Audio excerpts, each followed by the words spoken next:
Good Monday morning, everyone. KJ here. Today is day 9 of the Lori Daybell trial. I hope everyone had a relaxing, wonderful weekend. Week 4 of the Lori Vallow Daybell's trial begins today. Rexburg Police Detective David Stubbs just walked into the courthouse. He's back on the stand this morning, and I'll be posting live updates all day. And as many of y'all know, the Rays on here deserve old KJ getting with y'all every day of the trial that we possibly can. In the courtroom, testimony will begin this morning with Rexburg Detective David Stubbs. He was on the stand Thursday afternoon when court was last in session, and the prosecution will continue questioning. Lori's sister, y'all, Summer Shiflett, just walked into the courtroom with her husband. Summer is here, and her uncle, Janice Cox's brother, and his daughter. So there we go, y'all. Summer Shiflett. What do y'all think of that, huh? Remember, they've already entered an exhibit of what? Summer Shiflett's call to Lori while she's in jail.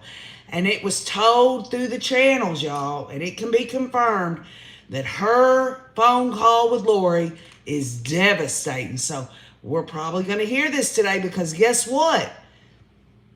Summer Shiflett can't be in that courtroom during testimony until she testifies. So this is a good way to start the week.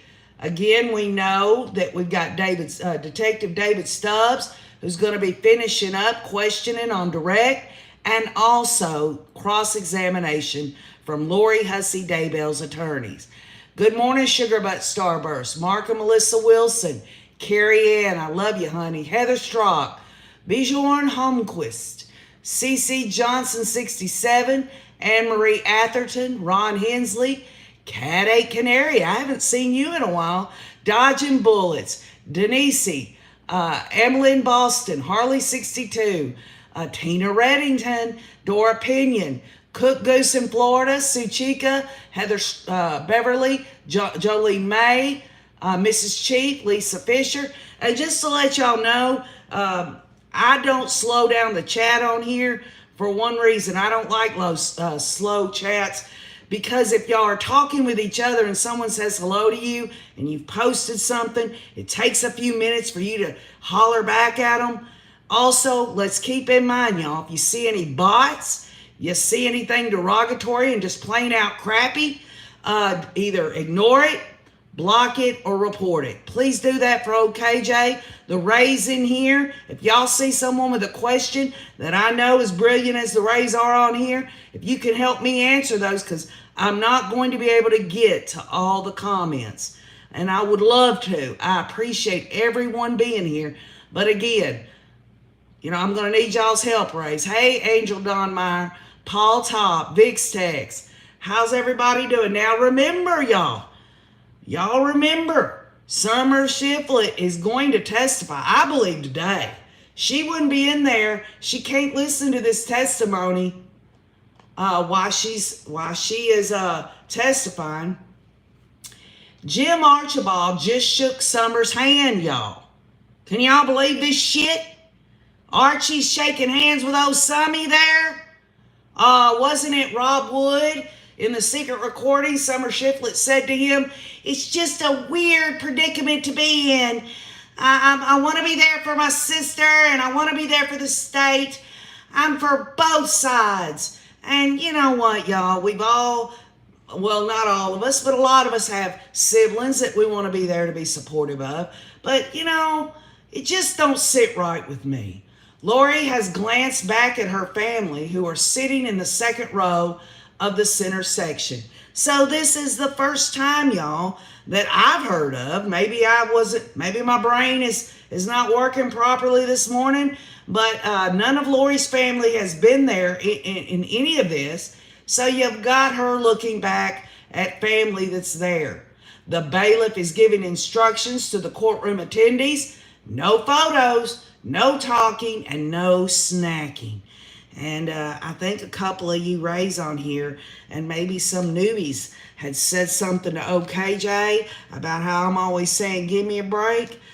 Folks, I've got her covered. Give me a break. Give me a break. Break me off a piece of that Kit Kat bar. You know what? We're going to be hearing a lot of this give me a break stuff, y'all. Not only am I going to eat the hell out of this Kit Kat today, but I'm also probably going to hear some things, and y'all are going to be schooling me as well. Thank you, Liza Joe, Frankie, Angie Framk, Anne Marie Atherton, Dire Bite PR, Speed Bump, Seat Peps, Maggie Hoglin, Deanna, Siggy D09, Renee, good morning, everybody. SQ, I'm hoping that maybe Krisha K. Easton of Difficult Research will come out with a t-shirt that says, give me a break. There is a cup, a KJ and the Ray cup, that you can get at the Merc store on Krisha K. Easton of Difficult Research. Remember, y'all, there is no monetary benefit on what we're doing. We're going to get justice through understanding. And all of us here are going to go blow by blow today with Nate Eaton. And obviously, we'll get the audio later on this evening. That's a double whammy, y'all. You get the blow by blow of the points from Nate Eaton, and then you get to hear the audio later on this evening. When in your life are you ever going to see a trial like this done in this manner again? Oh, yeah, I know. We're all bitching and whining because there's no cameras in the courtroom. But, folks, this case, this triple murder case will never, ever it will never be like this again. So, obviously, we're going to do it this way. Again, I thank you all for being here. I love y'all. We'll just get started. We'll see what happens. And just to let y'all know, we're here in Tennessee in my home, and one of my cats is wanting out, and she actually, the door was not completely shut, and she showed her way out, but it's 40-something degrees, so I got to go here and shut the door. Hold on.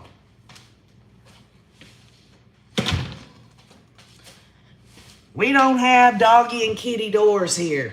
We are those, I know some of you cat owners on here. Y'all know what I'm talking about. They've got me trained. Just like them people outside the big ritzy hotels that open doors for you all the time. That's what OKJ has to deal with when you got 4 cats, okay? Hey, Goodwill Squatter, Harley 62, Elizabeth Gregory. Y'all, we're going to hear it today. We're going to hear it. I think we're going to get it to it. All right, listen to this, y'all. Detective Stubbs enters the courtroom. I spotted retired Rexburg detective Dave Hope walking into the courtroom this morning. I assume he will take the stand today or tomorrow. It's likely Summer Shiflett will also testify this week.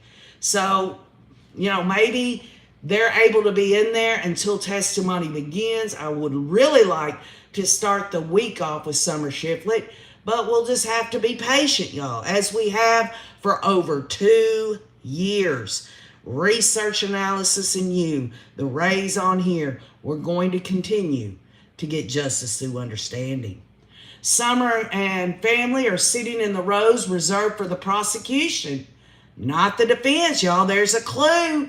We know Summer is a state's witness, but we also know through legal documentation that when Archie had to tell, the court who his witnesses were going to be, he said, we're going to be picking off the state's witness list and who else's witness list? Chad Daybell. Now, can they still get those witnesses now that Chad and Lori's trials are separated? That's a question. Now, she's able to be in here for other witnesses because Judge Boyce deemed her Tylee's representative.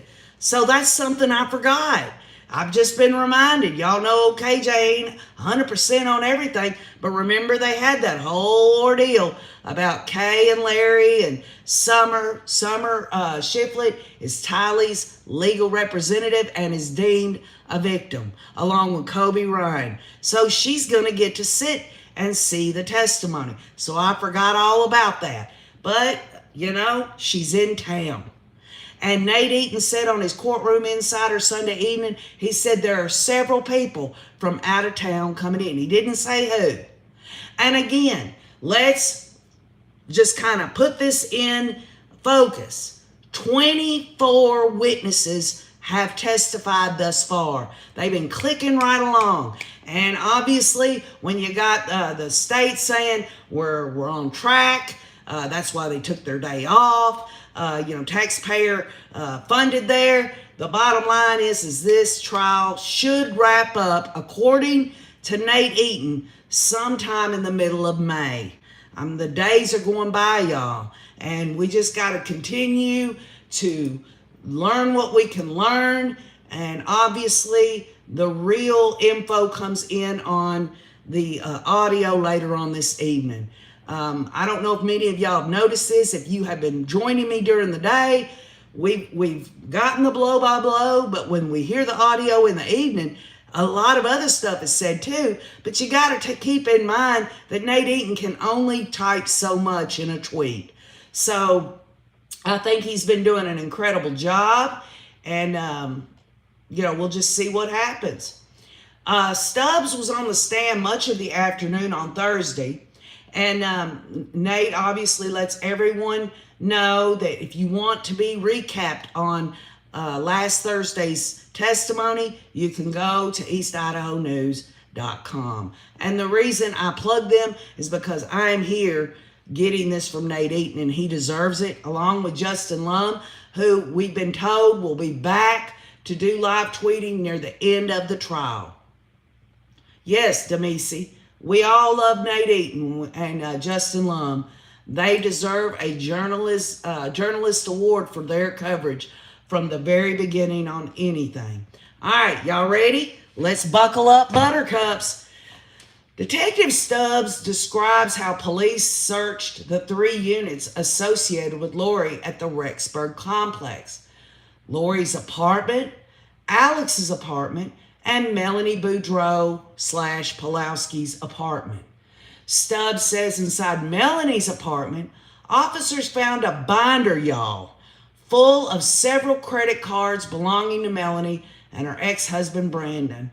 You know, isn't that how it always goes? When people split up, you know what it all comes down to, don't you? But just think about it like this. She takes off to go with Ian, or so she says, to meet his family during the Thanksgiving.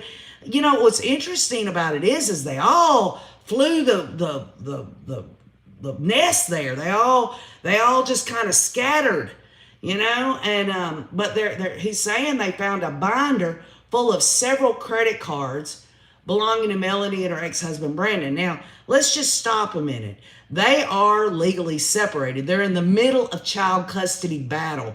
As many of you recall, Brandon Boudreaux went and hid out because after he got shot at, and he realized, even in his court documents for custody, he felt like his soon-to-be ex-wife had joined a cult. Ding, ding, ding, ding, ding. That's what happened. What in the world is she doing with Brandon's credit cards? Why didn't she give them back to him? Did he say, here, keep my credit cards and you can use them? Folks, it's all about the moolah.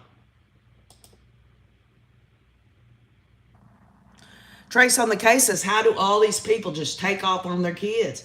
Well, you know, their lives are not as exciting and flamboyant and powerful and all that. And they just want to shed the life they've created before joining the cult, don't you know?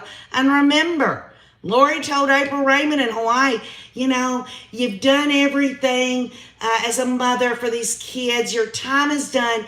Leave them with your husband. Come join us for the $144,000. Y'all know it. They didn't want children around. It is what it is. I mean, you know, after hearing everything we've heard so far, it wouldn't have surprised me one damn bit if Chad Daybell wanted all his women free free of those distractions. I'm sure Chad Daybell wanted the complete focus of his cultish harem. It's kind of strange. Besides Zulema, they all had blonde hair. It's really kind of strange.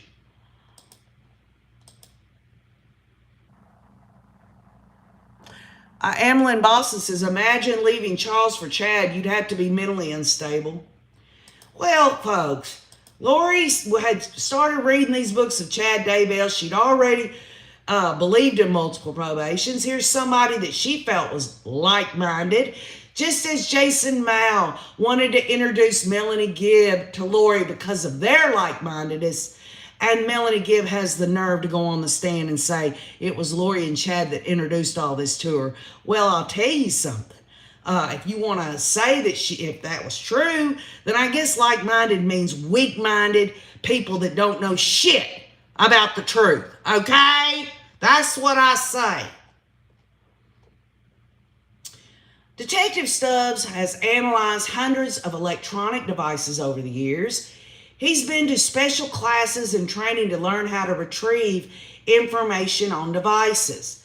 Officers look for any communication, photos, emails, apps, etc., on a suspect's phone. And wonder what we're going to find out, y'all. Wonder what we're going to find out. Right, GP, blonde-haired, blue-eyed boy like Mark Means, LOL. You know, I can't say LOL now without thinking of my husband, Wayne.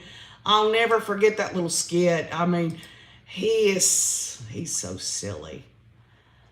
But he's very supportive.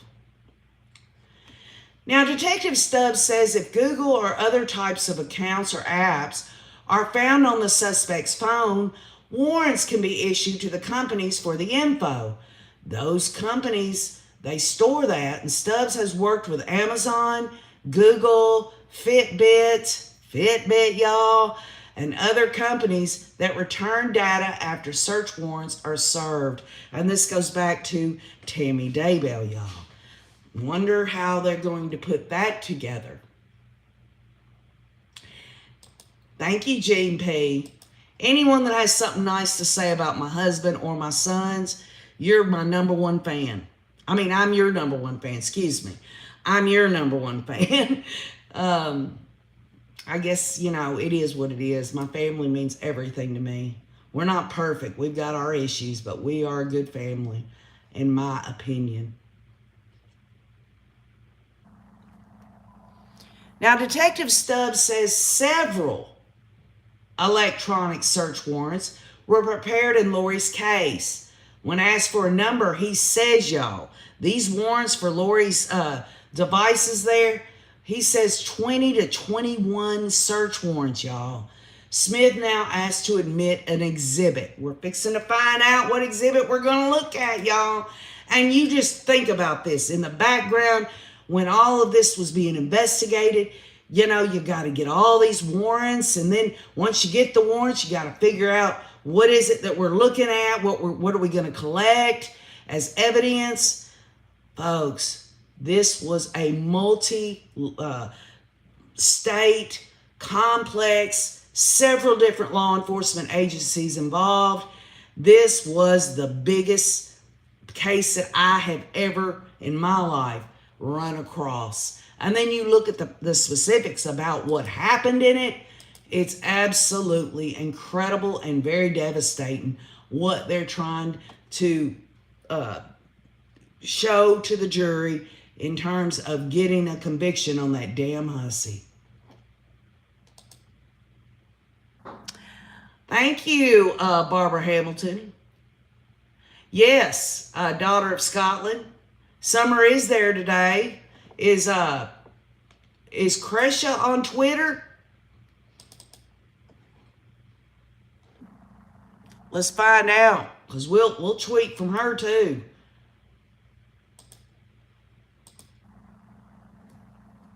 Let's see. For those that don't know who Crescia K. Easton is, she is the aunt of J.J. Vallow. Larry and Kay Woodcock are her parents.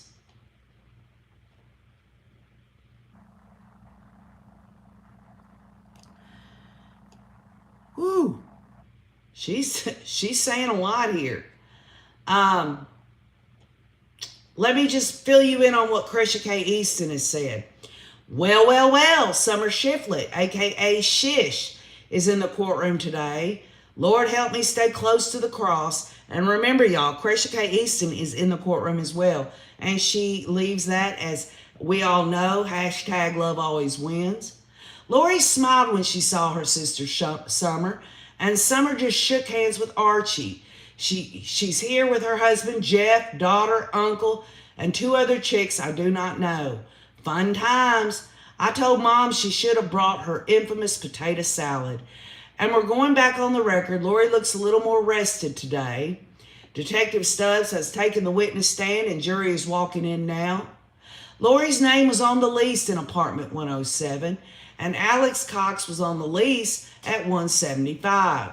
Lori lived in Alex's apartment. Overt, ? I believe that, y'all. I believe Lori, the reason that was like it was so nobody could find her. These people are good at hiding. Several items of Brandon Boudreaux's was located in apartment 174, which was Melanie Pulowski's. Stubbs was over obtaining warrants for electronic devices.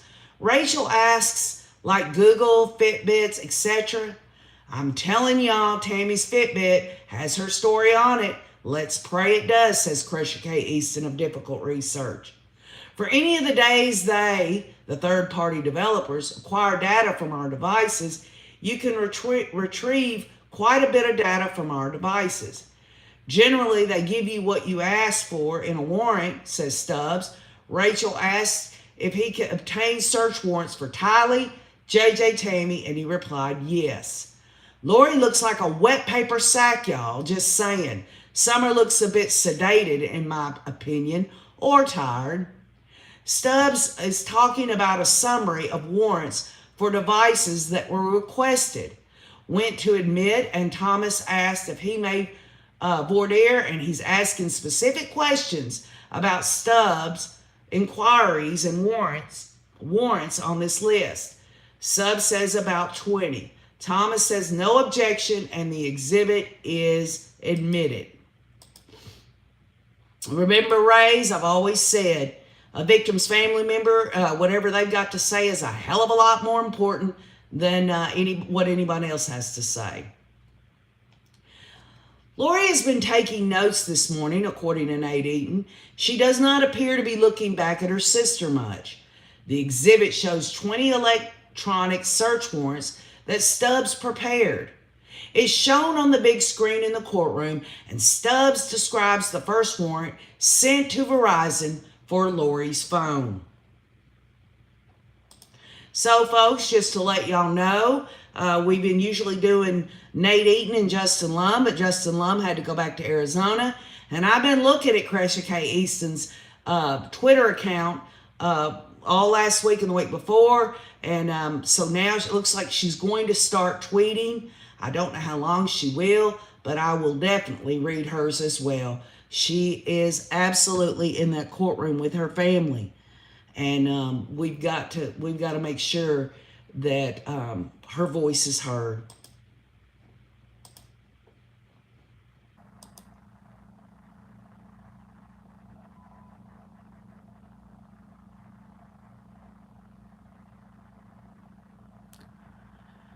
Yes, Northern Night, this is going to be a bombshell day with that search warrant evidence. I agree.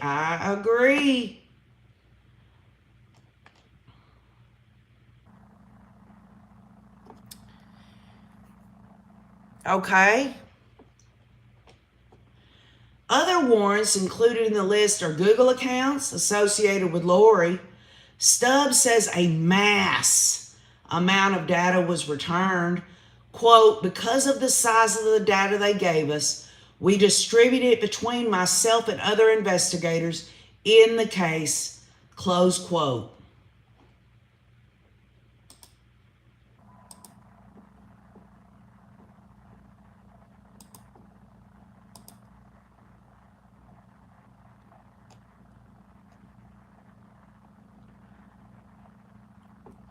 Google, T-Mobile, Verizon Wireless, 10 electronic devices seized from Chad and Lori Daybell in Hawaii, says Cresha K. Easton. And remember, y'all, Cresha is in the courtroom. She is a victim's family member. Cresha K. Easton says Google returned a mass amount of data. Stubbs said because of the size of the data, it was distributed between himself and other investigators who were on the case. A P.O. box in Sugar City. A Verizon bill with account number was located, had 18 devices associated with that bill belonging to Lori Hussey Daybell.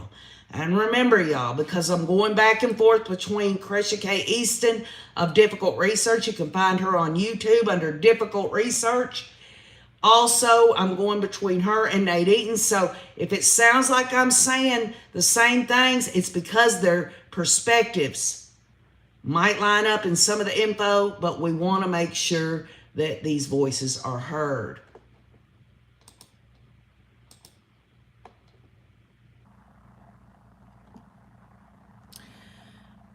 When the parties evacuated apartment 185, says Cresha K. Easton, the property owners went to clean up and found 2 phones left behind.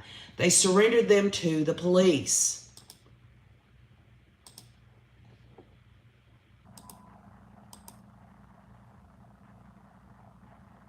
Right, Gene P. I'm wondering why Kobe wasn't deemed the personal representative of Tylee, but I guess it is what it is. Nate Eaton says another warrant was issued to Verizon after a bill associated to 18 phones were found in a Sugar City P.O. box. The account was in the name of Lori Hussey Daybell. And just to let y'all know, it is saying Lori Vallow, but I can't bring myself to do that. She didn't deserve Charles Vallow. She doesn't deserve the name.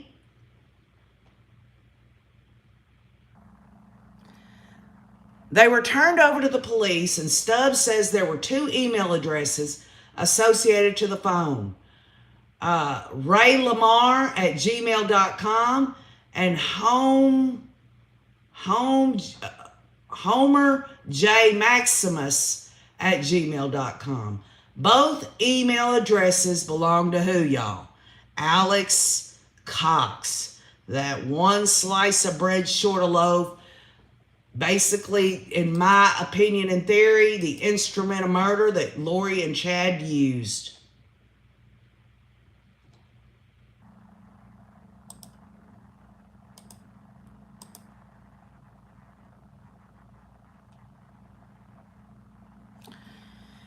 Cresha says without knowing the whereabouts, they did a pin tap and trace to track phones in live time to locate the parties of Lori Hussey Daybell, Alex Cox, Chad Daybell, and Tylee Ryan.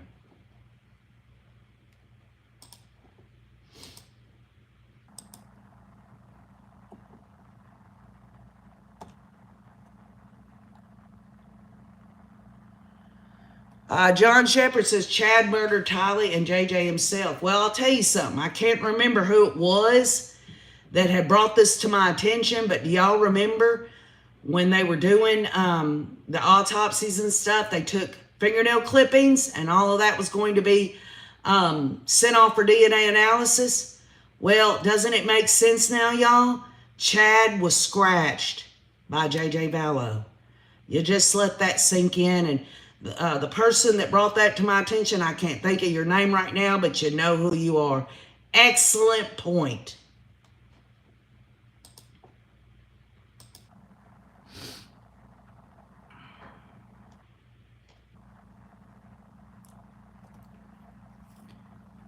Stubbs says they requested the phone companies perform a live tap and trace search of phone numbers associated to Lori Vallow, Alex Cox, and Tylee Ryan to see if they could find their location. Again, y'all, we're going between Nate Eaton and Cresha K. Easton, both in the courtroom. Cresha K. Easton is a victim's family member.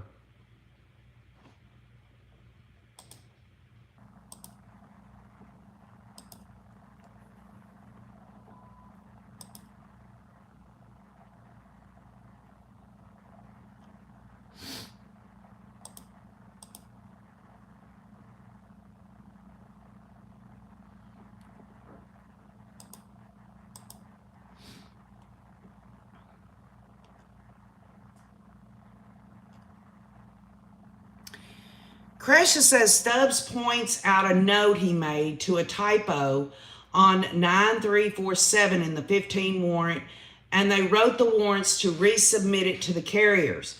So they corrected it. That tap and grace partially yielded results. Basically, this led to law enforcement to those devices in Kauai, Hawaii, Tylee's, Chad's, and Lori's. 10 devices located in Hawaii, seized from Chad and Lori Daybell's vehicle, y'all. 10 devices located in Hawaii, seized from Chad and Lori in their vehicle, y'all. Remember, we thought we knew everything they had gotten out of that vehicle? Does that make sense that anyone would have 10 devices? These people are sick.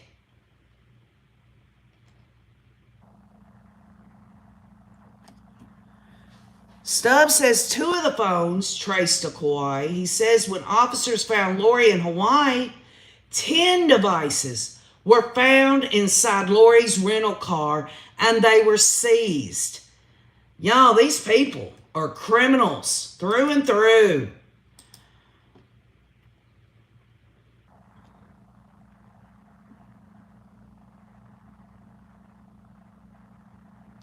Karen Holland says they were probably going to dump these devices into the ocean.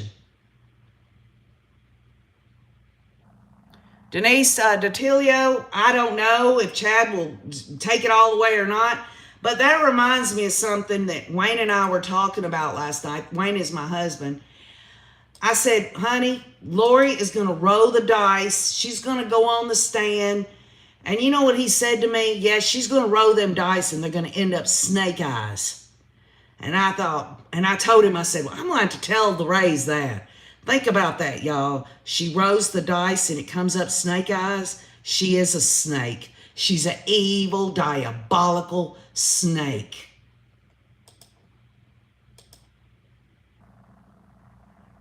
Heather Strock seems to think these devices were kept as trophies.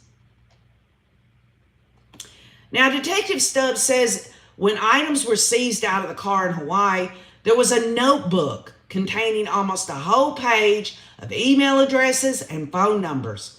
Police issued a warrant for each of the email addresses. Oh, I'm sure y'all, could y'all imagine this? Is this a far cry that they had that in their possession? That perhaps these are the unknown people? You know, they say known and unknown. Folks, there are people in the background that better watch themselves.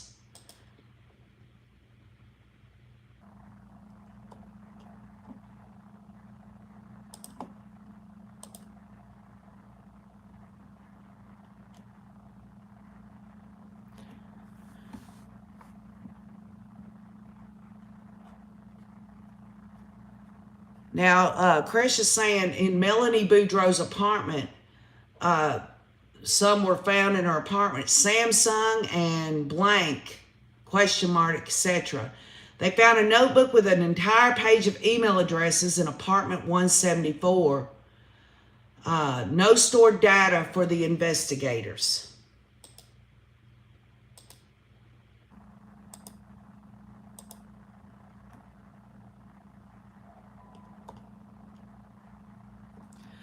A warrant was also issued for a music account associated with Lori and Alex, but that company did not store any data. Another warrant was issued for items found in Melanie's apartment. I do recall Melanie Pulowski. She said she'd gotten, when they had that search warrant the day after the welfare check, she said, well, they said they were going to go into my apartment and you know, there really wasn't nothing in there. I figured, and when they called me and told me, you know, about that, I said, well, I'm doing this right now, so y'all go ahead and go ahead. You know, the bottom line is she left stuff in there, y'all, that was absolutely damning, I'm assuming. And she, you know, obviously, how this trial is going right now, are they really going to get down to the damn meat of the situation with any of these cult members? Because it doesn't look like it's going to happen.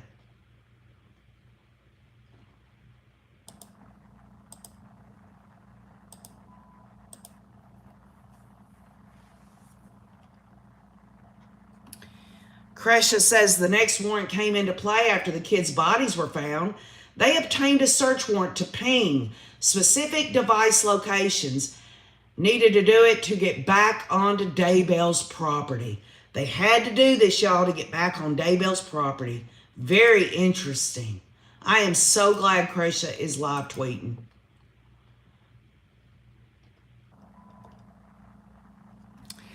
The next warrant was issued after the children were found buried at Chad's house.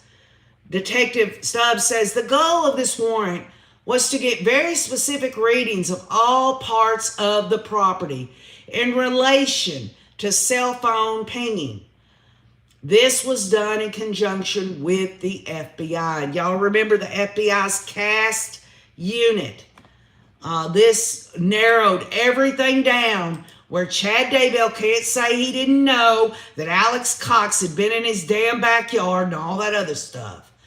Within 11 minutes of Alex Cox leaving that backyard, Chad is out in that backyard in near the same location, texting Tammy Daybell about, I shot a raccoon, I'm burning limb debris.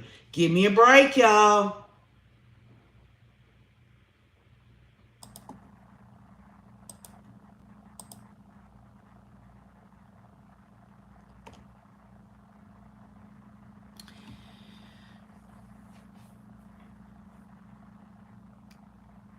Okay, so Detective Stubbs is explaining cell towers, satellites, GPS signals.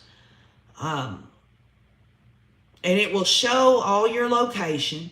If you're in a building, never hooked to Wi-Fi before, your phone will handshake and recognize each other, thus will draw a location.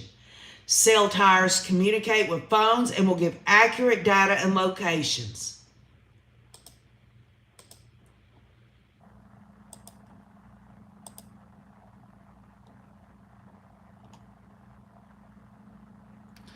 Stubbs wrote a search warrant to get geolocation data on the cell phones, which contained hundreds of thousands of records.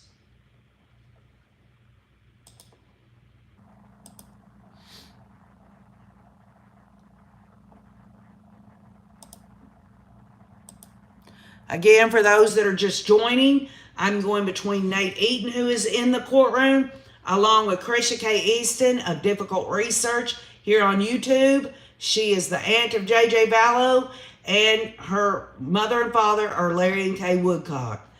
And her uncle was Charles Vallow.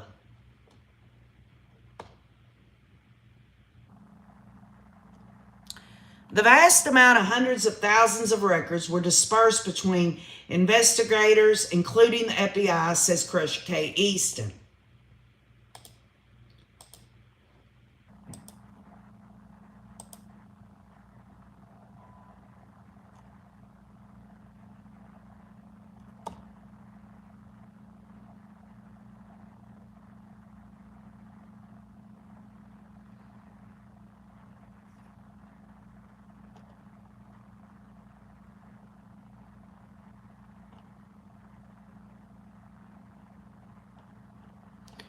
A warrant was also issued. The next warrant was issued after the children were found buried in at Chad's house. Stubbs wrote a search warrant. Also, let me see. I'm getting it mixed up, y'all. Excuse me. Y'all know I ain't good at this shit. Here it is. The geolocation obtained after the children found on Daybell's property, if you dropped a pin in the center of his property, it would be 2.5 football fields, then do the same at Lori's apartment, says Crescia K. So she kind of gives us an idea of what Stubbs is saying in terms of the accuracy of these pings.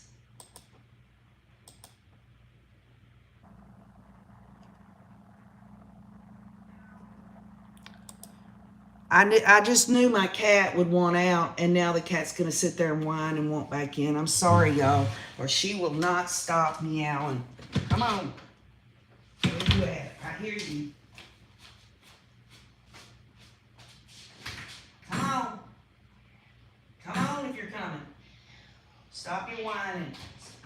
Your food's over there.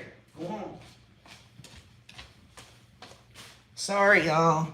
I'm in my home. These cats, they're not going to leave me alone.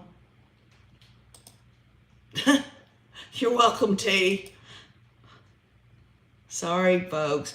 Okay, here we go.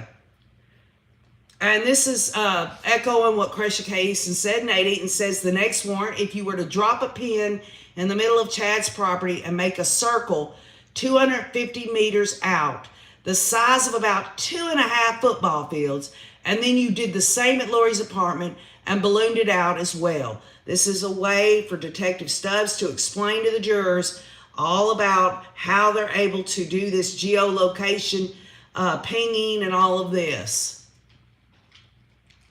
Yeah, Grammy B. If I was to let her out, she let herself out earlier, she's going to sit there at the door and meow the whole time. And boy, I'm going to tell you what, they've got me trained.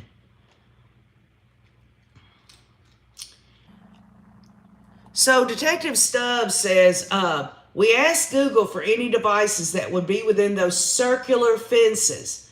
We wanted to know every detail they could give us during certain time frames on key days, so we could see any additional devices that were moving or in common with these. 2 locations, y'all, on September 8th and 9th, and September 22nd and 23rd, which is the time we believe these murders occurred, says Detective Stubbs. And just to let y'all know, I do have a smoker's cough, but I also been suffering from allergies with the change in the weather. We've been in the lower 30s overnight, and the next thing you know, during the day, it gets 60 degrees here. So y'all just going to have to excuse me. OKJ is not a professional at any of this. This is strictly for the Rays. They understand me. Stubbs says only one device had the commonalities during these specific days, and it belonged to Alex Cox.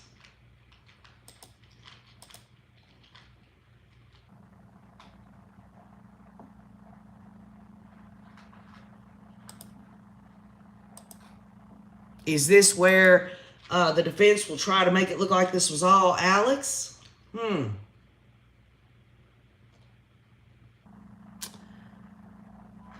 They didn't find anyone else involved, says Cresha K. Only Alex's device. They never got a response from Gmail because possibly COVID, and then they resent warrants to Google and got responses.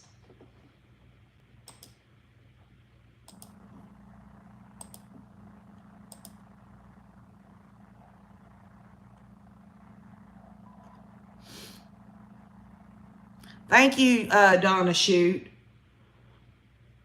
KCL says, I'm sure Chad kept his phone in his house while burying the kids' bodies. Well, KCL, we know for a fact that Chad was he was out in his backyard when he was texting Tammy. So he did bring his device out there at some point, at least in Tylee's situation.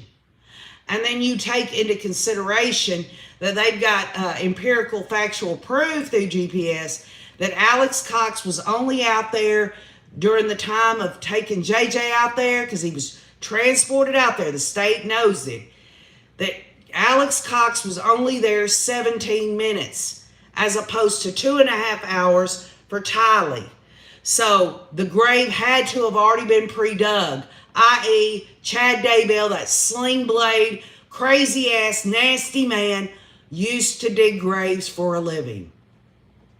Makes all the sense in the world, doesn't it, Rays?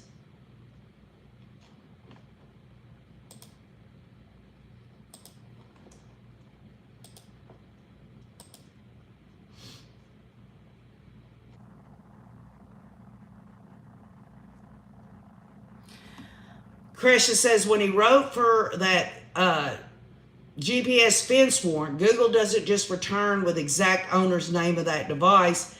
They return Google account's ID. Basically, serial numbers. because the data is so massive. Google wants you to map out those devices using a system where they plug in data. It can tell you if someone's cruising down the road. Google requires you to narrow that down. And these are excellent observations from Kresha as well as Nate Eaton.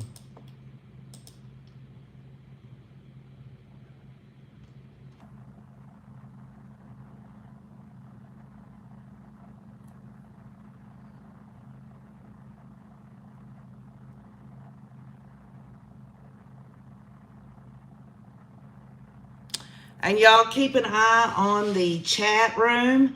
We have Daughter of Scotland and others in here that are giving extra information. These comments on this live stream is very important. It's not about everything KJ's got to say. You got to look at these comments. There are people in here that's been working on this for over 2 years.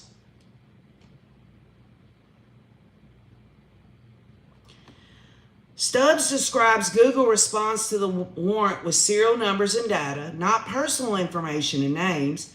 Police took the locations of 12 specific devices / serial numbers and asked who those 12 people actually are. They then narrowed it down to 10 devices and asked for information on those.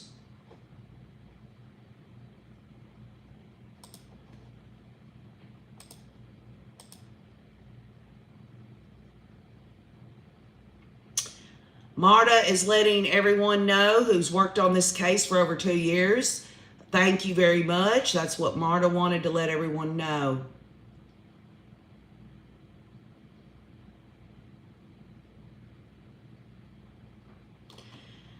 Kresha says they took a lot of the examined devices. They decided to send to an independent analyst to have him analyze them as well.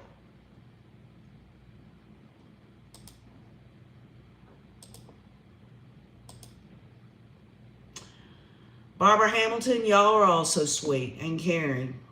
And I'm glad y'all are all here. Nate Eaton says, then they narrowed it down to 10 devices and asked for information on those. So again, y'all, I'm going between 2 live tweets between Kresha K. Easton of Difficult Research and Nate Eaton. And the reason why I continue to let y'all know this is because there's people coming in at different times. I want to make sure everyone's clear on that. Nate Eaton and Kresha K. Easton of Difficult Research are in the courtroom right as we speak. Kresha K. Easton is a victim's family member. Officers then had a private company conduct their own investigation and search on 2 devices.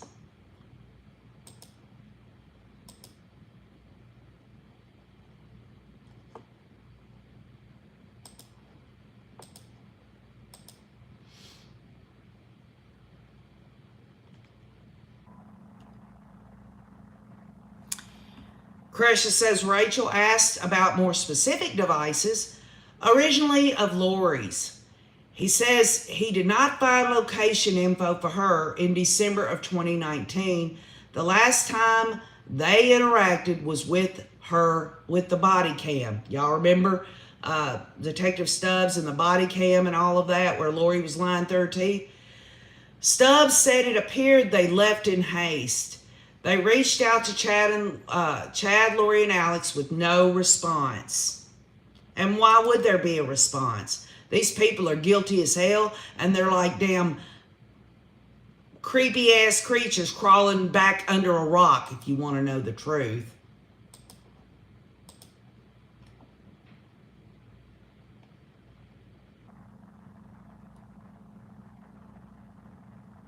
Officers then had a private company conduct their own investigation and search of 2 devices. Detective Stubbs says that after the occupants of the apartment left in haste, officers tried to get a hold of Lori, Chad, and Alex.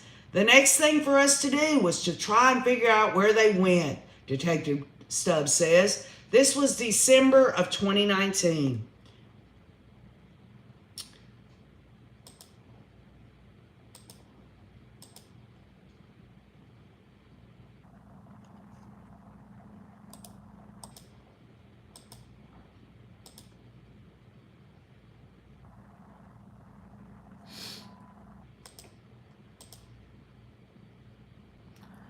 Amika Cream says that Click validated their delirious ramblings. They're all guilty. Hell awaits them. Yeah, Fiona, cats are furry friends.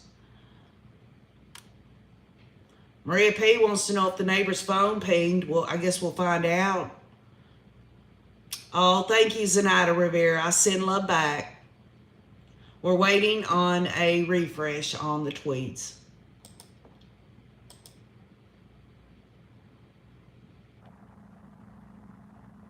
Marilyn Pastor thinks, I think Zuzu was next to go. Marilyn Landis says they're all dark spirits. Fiona Gregory says, I have 3 phones. And you know what? I'm just because, but if you look at this in context, you're looking at 10 plus phones. You know, even if someone on here had 10 plus phones, I'm not putting a blanket statement on everyone who has lots of burner phones or cell phones or whatever. It depends. I mean, some people have several businesses or they have these different ways of doing things. The bottom line is when I say this about them, if there's something that you do, say you had 10 phones, I'm not trying to put you in that group. What I am saying is I know how evil and diabolical these people really are.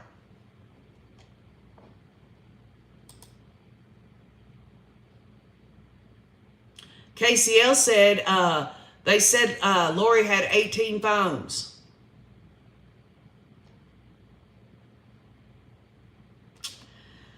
Now, Rachel Smith asked to admit another exhibit into evidence. It's a document Stubbs and the FBI prepared for Google. It will be shown to the jury and the audience.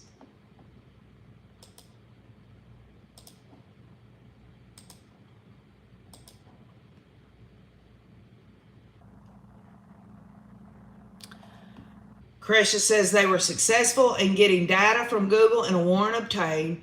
Rachel's asking to submit Exhibit 107A, but Boyce said it had already been admitted, but it's already on the record, and Rachel suggests it be doubly admitted. Okay.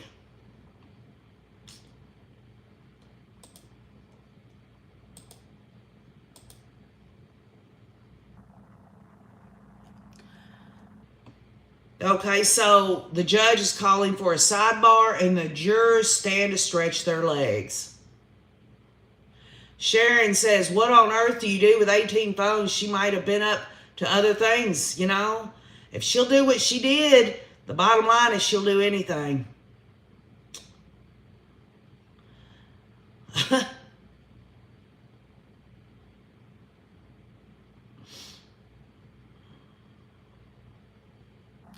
Burner phones make someone like Lori. Let's see what that says.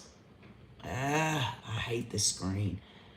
I want to get back to it. Burner phones make someone like Lori look like they are in an escort service, says GP. Well, y'all know how I feel about the hussy. Good morning, Rhonda. The funniest thing is how they believe they were criminal masterminds, says Stella F. Marilyn Pastor says, guess that plan didn't work. Having 18 darn phones, really? Janelle Murphy says 1 phone for each member of her inner circle. That's a good theory. Good morning, Little Bronze. Good morning, McJet. KCL says, I can't imagine paying for a bill on 18 phones. Well, you know, Lori, where there's a will, there's a way. If she could get the money, she'd pay for it. I guess in some ways she knew if she wanted to keep up her lifestyle, the money she was getting for the care of JJ and Tylee, that money had to go actually to the children's care. It's not cheap having a 16-year-old daughter and a 7-year-old little boy who has to have special extra help. Lori had to have that money for herself, don't you know? Beverly says they weren't really smart. No, they weren't. Hello, Yin Yang, our channel poet. Oh, yeah, Denise Detilio. Charles helped pay for those phones. I imagine a lot of the bells and whistles of Lori trying to impress her extended family went away when they murdered him.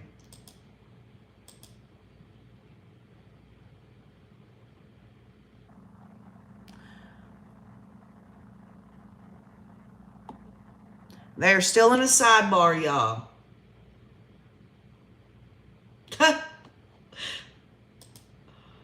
Some of y'all really have the funniest comments. Kelly Fitzgerald, they have not brought up, like in specificity about Lori selling JJ's service dog. But do you recall Lori went to tell her inner circle that Bailey, JJ's service dog, had been possessed by a demon, and that's why she had to get rid of him. Give me a break. Give me a break.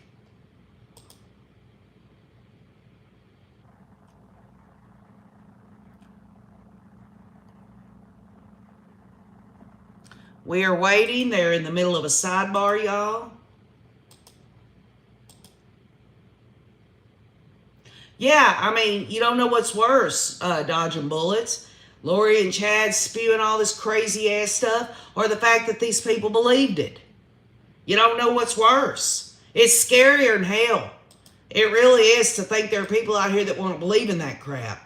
And we're talking about a belief system that ends in murder. People have a right to believe whatever the hell they want to believe in this world. That includes me, you, and everyone else. That is, we should be able to believe whatever we want. But when it leads to murder and it's curtailed to the end justifies the means, I'm going to bring it up. I'm going to say my opinions about it. We're in the sidebar, y'all. Andrew S. says, did the dog have a cell phone? You know, and this lines right up with, remember Tylee Ryan when she was alive? She said her mom had so many phones, and she joked about how Lori was a drug dealer, that it looked like Lori was a drug dealer.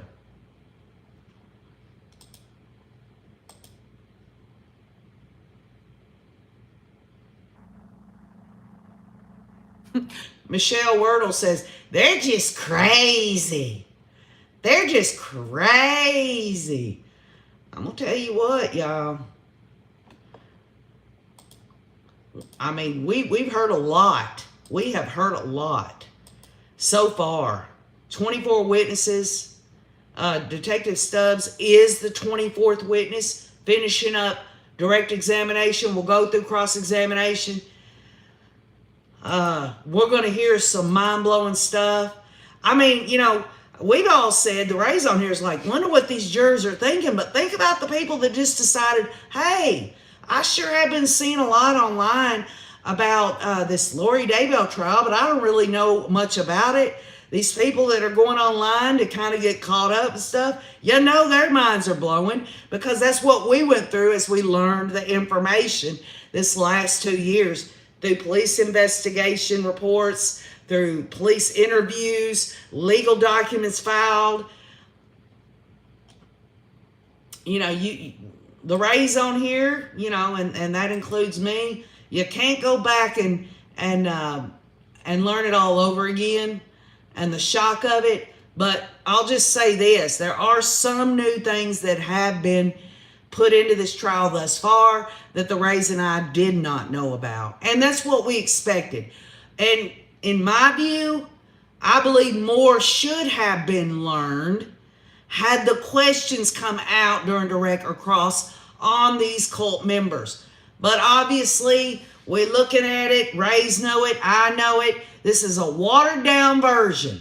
If any of y'all out here that don't know much about this case, all you have to do is go on YouTube and look at Melanie Gibbs' last police interview. Type it in, Melanie Gibbs police interview. You're going to get it. It was in April of 2021. Not even half of everything she said in that interview has been in this trial that the jurors even know about.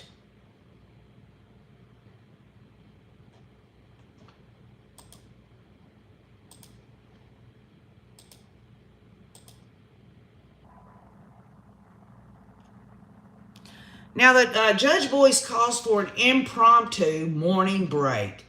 A juror told a bailiff she wasn't feeling well, and the court needs to organize the file being admitted into evidence.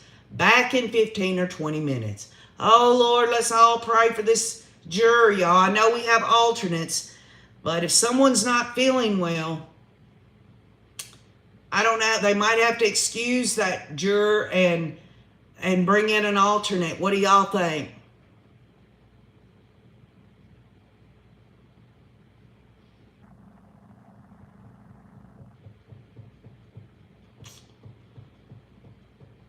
Somebody said, I'd be sick too. That's a good point.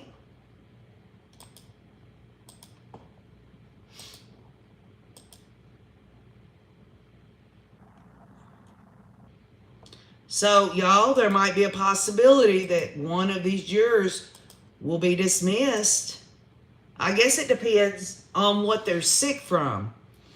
But while we're, I wanted to get to some of y'all's comments on a question that I put on the community wall. Yes, we could sit here in silence, or I could read the comments off the live stream, and I will do that as well.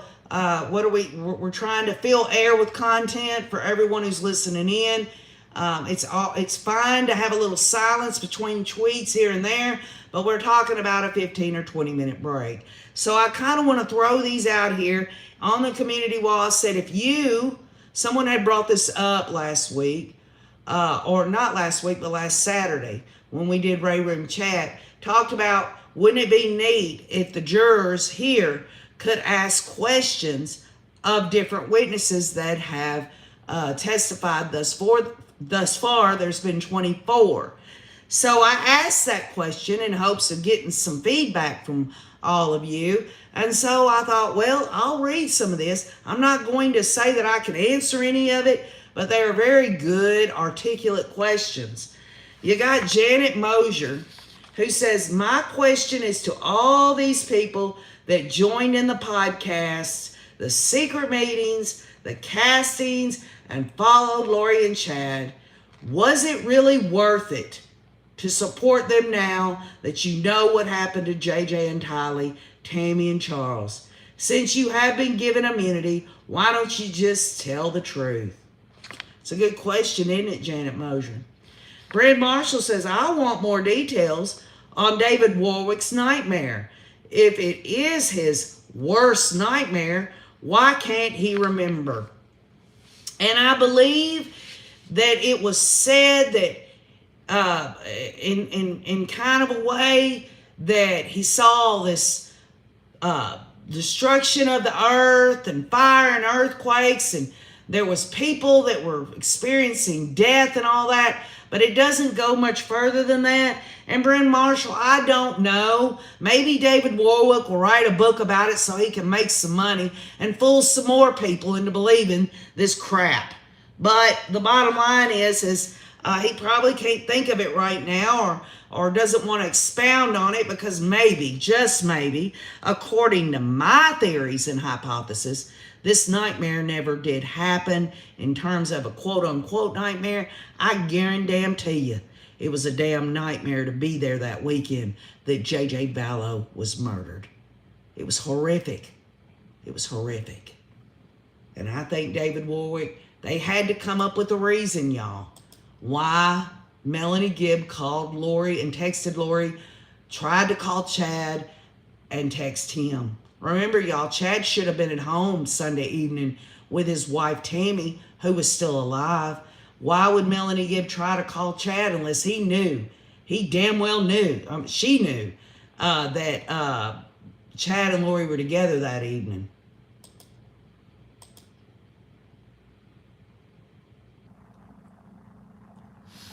Also, you've got Joanna Morgan,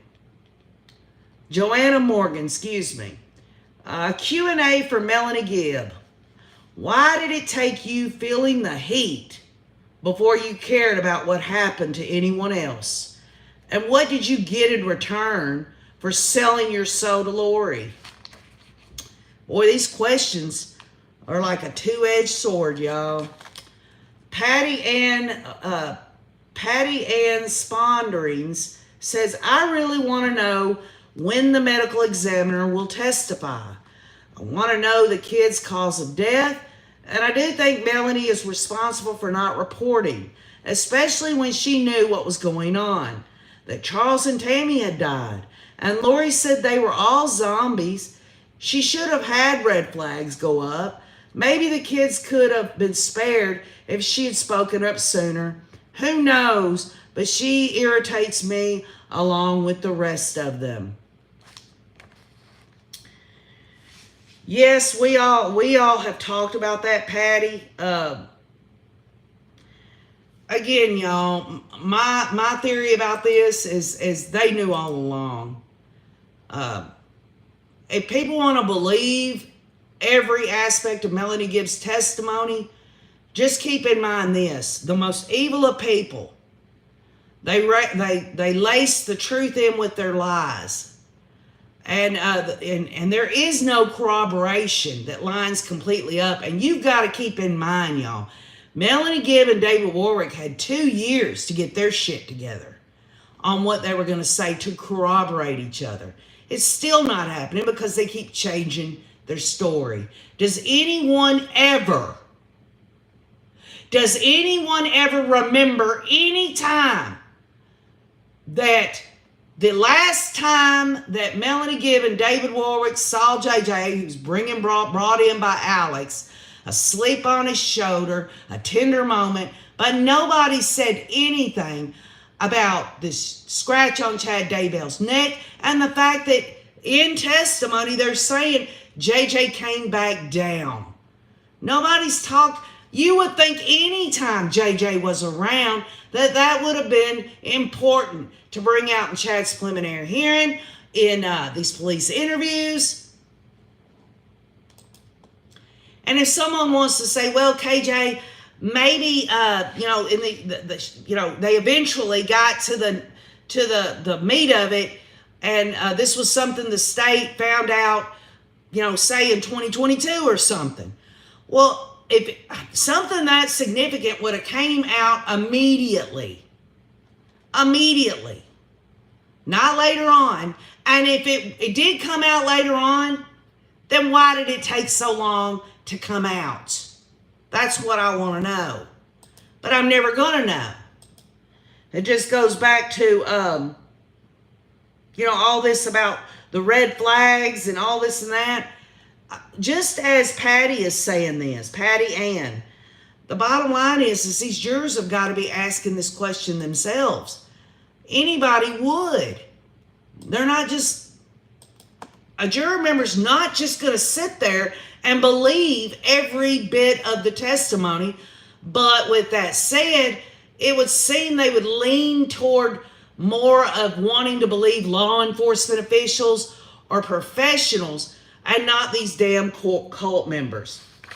Now, your girl's Cheryl says, I would have asked the police officer, detective from Chandler, Arizona, why were the calls for help from Charles concerning Lori and her bizarre behavior ignored? Did they write it off or did they look into it? Also, I would have played the recording of Charles from Chandler, Arizona. In my gut, I feel that maybe, just maybe, the children's plus Charles's murder could have been avoided. Just Samantha says, Melanie said her and David slept in different rooms. So then how did Melanie wake David up from his nightmare? And just Samantha, that goes back to what we talked about, the Raisin House Saturday night. 1 minute she says she's in one room and goes to check on David. The next minute she's confessing in a police interview of David Warwick saying on the stand just last week that Melanie woke him up. Then he said, well, maybe we woke each other up. And Melanie Gibb the week before that says David woke up. So what is it? That lends itself to me that it is a bunch of BS story, along with this Alex Cox bringing JJ in and taking him upstairs to go to bed. I don't believe it. And this goes to that other, I guess it's on here too, I might get to it, but I'll just go ahead and say it, and I'll let you know who said it once I get to it. Is there any evidence at all? That podcast Lori, Melanie Gibb, and David Warwick did that Sunday evening, September 22nd of 2019. Does it exist at all? Is there any evidence at all that ever happened?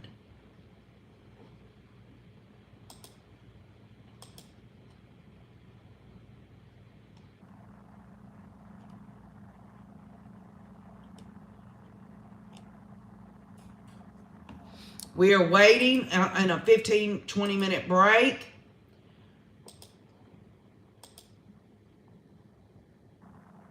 This was 11 minutes ago. The reason for the break is a juror told a bailiff she wasn't feeling well and the court needs to organize the file being admitted into evidence. So then we get to Kathy Benya asked this question. I want to know why the last picture of JJ was on the couch sipping a drink in his red pajamas. But David Warwick testified that when Alex brought him into Lori's apartment, he had shorts on. Then when he was discovered on Chad's property, he was wearing those red pajamas. Melanie Gibbs said that Lori's bedroom door was locked when she went to get her over David's bad dream. I think Lori's room was used to wrap him up before taking him to Chad's property. And that goes back to common sense, y'all. Lori says in her police interview, her last one in April of 2021, she says she wiggled the knob. She didn't want to wake up Lori. But yet a text message after that and a phone call isn't waking Lori up. And why not just go over, if she's going to go through that, just walk across the hallway and knock on the door. It don't make sense, y'all. It doesn't. Any common sense person is going to understand this. I mean, I'll say this. Wayne's been in here. I've been on the other end of the house before, and sometimes I'll say, I'll text him, and maybe y'all have done the same. Instead of just yelling across the house or whatever, you text him, hey, come here for a minute, or whatever. But this is a totally different situation to me. This was a BS story, if you want my opinion. Some people do want the opinion, and others don't. Okay, and then Stephen Shim says, question for Melanie Pulowski. Why did you marry some stranger? You obviously are nervous during every interview, and mostly, why do you, your mother and sister, your mother and your, okay, now Melanie P., her mother's passed away, and her aunt Summer only care about Lori and never the children. Well, it just seems like these people were in a rush to get married, don't y'all think? I think many, not many, but some of y'all have expressed that, you had to get married, maybe because Lori and Chad wanted you to, or maybe this had something to do with when the world ends, which is a crock. I mean, in terms of what their belief system was, but, that you needed to be married. What's interesting about that is they were all okay with remarrying this inner circle people and stuff, that commitment with that new spouse and all that, but you're going to have to let go of your children. That commitment is gone now. Give me a break.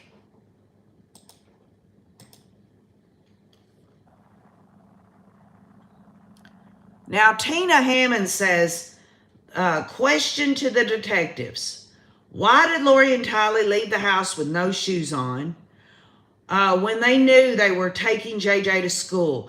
Now, let's stop there. The testimony has been since, y'all, that they did find that Walgreens. They did see the video surveillance there. This was flip-flops for JJ. So the question is why was JJ without shoes? Did they go and check dumpsters or other trash cans for those shoes? Zulema was in the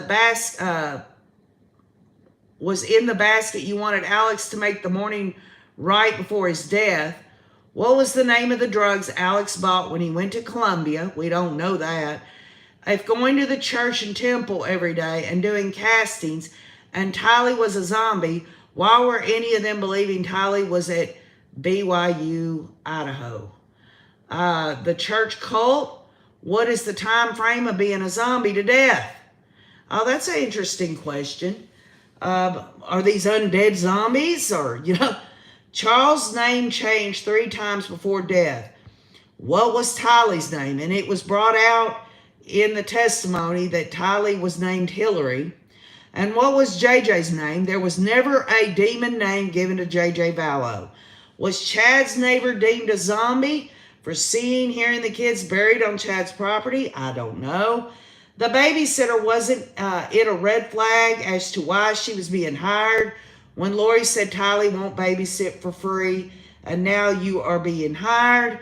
I just assumed, Lori was like, yes, I've got a daughter who goes to BYU, Idaho, and the reason she's not babysitting is because she doesn't like it, that she doesn't get paid, which confirms to us that Tylee was Lori's babysitter who didn't benefit at all monetarily. I think most parents, when they get an older child to babysit a young one, will give them some babysitting money.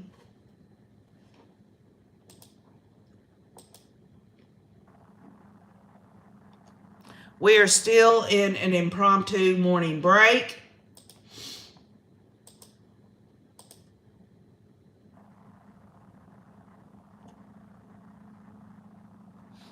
We are waiting on that. Okay.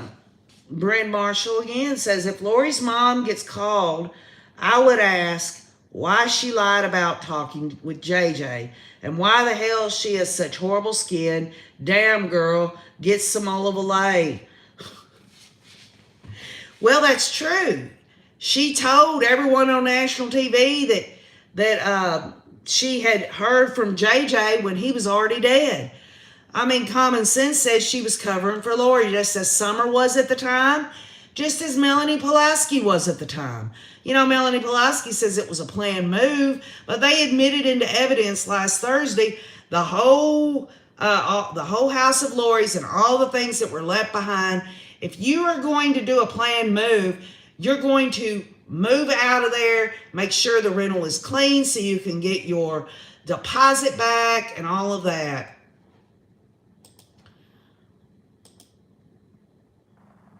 Dodging Bullets says they all knew that the kids were murdered. Of course, we know Dodging Bullets. They weren't thinking, oh, they're murdered. They're thinking, oh, their spirits are off into, several planets away now. No more being in limbo. And the zombie, we only have 2 minutes in there before another one will come in. We made sure through fire and bindings. It all lines up, y'all. We often wondered why it was done the way it was done. Of course, we all said when we didn't have this information that maybe they did that to Tylee and realized it was a lot of hard work and decided to do something different with JJ. That was the common sense answer. But now that you've got testimony about bindings and fire, kind of looks about the way it does, doesn't it, y'all? It's not coincidence, in my view.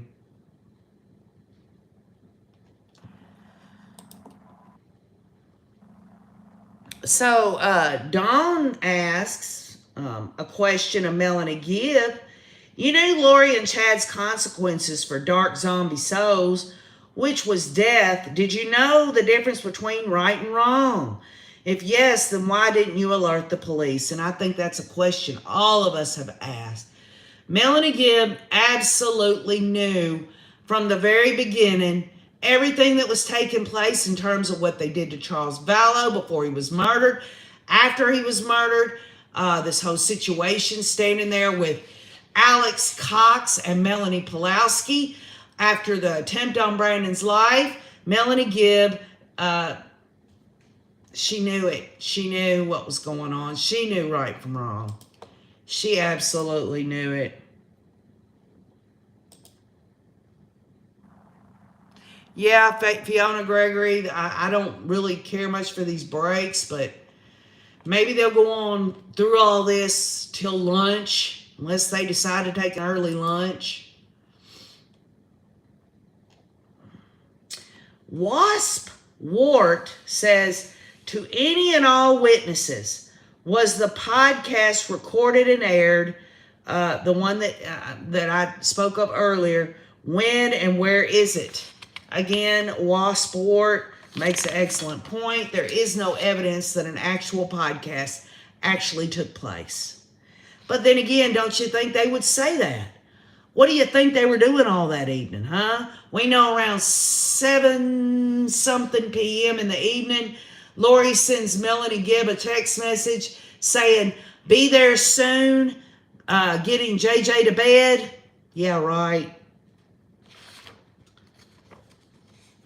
Mary Williams says, why didn't they play the phone call Melanie Gibb had with that lady that was recorded by that lady? That recording really shows the true Melanie Gibb.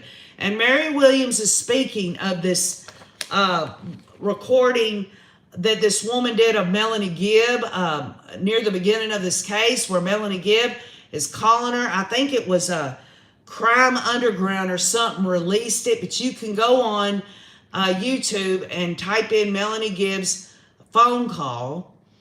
Several of them will pop up, but I think it's True Crime Underground that released it. It was her talking to another woman, just acting very, can you believe this? And she didn't know she was being recorded, but a lot of freaking different ways of viewing Melanie Gibb from that recording.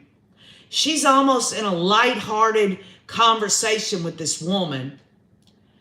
It's disgusting and it's wrong.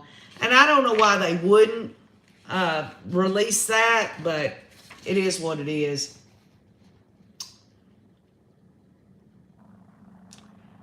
Bryn Marshall says, why do you not recall Melanie Gibb? Every question you answered at Chad's preliminary hearing, and why didn't the state press her more?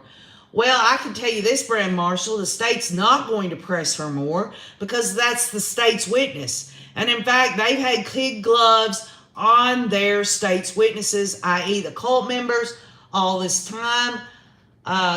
Also, if you think about it, if you want to think, well, why didn't the defense press her on this?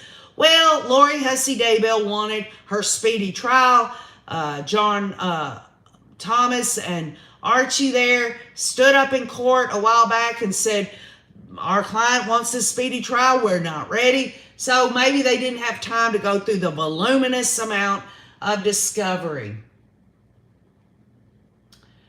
Chico's mommy says, to whoever can answer this, Melanie Gibbs said she tried Lori's bedroom door and it was locked. Do those locks have the locks on the inside or the outside? That's a pretty interesting bare bones question there. Nobody really has ever asked that question, but I'll take it a step further. If she wants to say that she knew the door was locked, then she's saying that Lori was in there.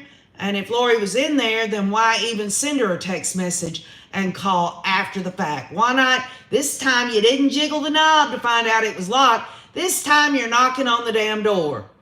If it's that serious of a situation.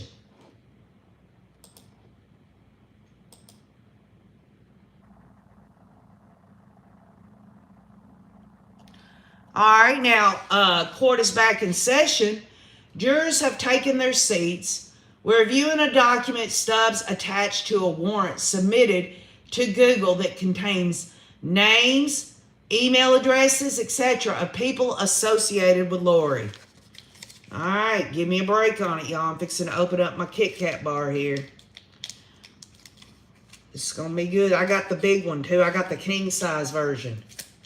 So we're going to find out here in a minute who are associated with Lori.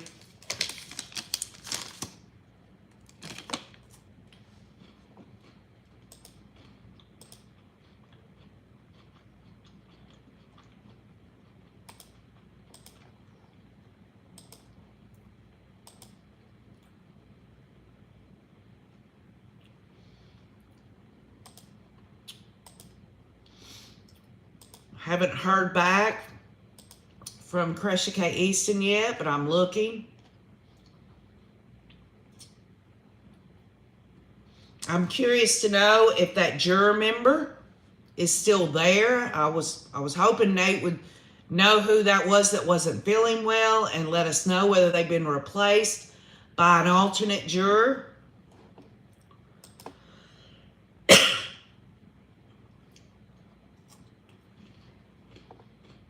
You and me both, Jax.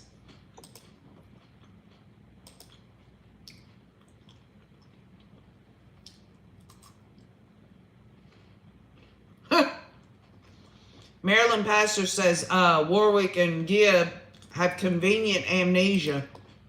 Boy, that's an understatement.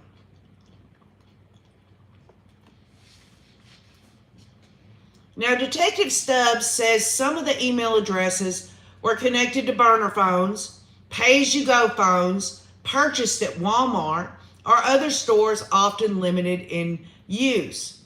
Quote, it's a common phone used by people distributing illegal drugs so they can't have their number tracked, unquote.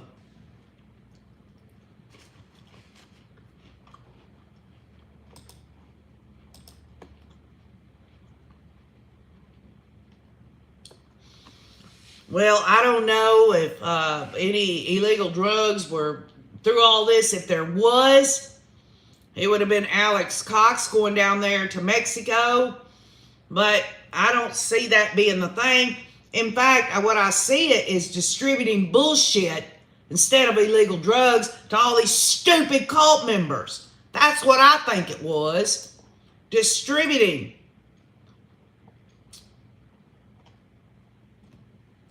Keeping these cult members on the hook. Stubbs says Google and other tech companies keep a web of everything you're using. Phones, laptops, email accounts, and they are able to connect it to connect it all to the user.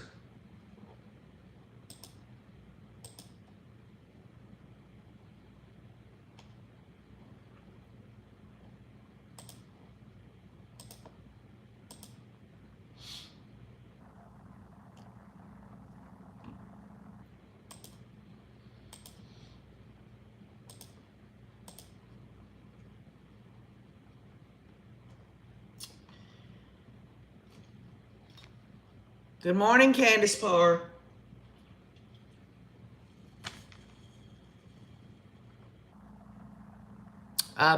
Beach Lady says maybe they needed the drugs for the Kool-Aid, y'all. I know Nate Eaton said Sunday evening on Courtroom Insider that someone asked the question about Lori texting Alex about the eggs, and pharmacists say that that's another name for Valium.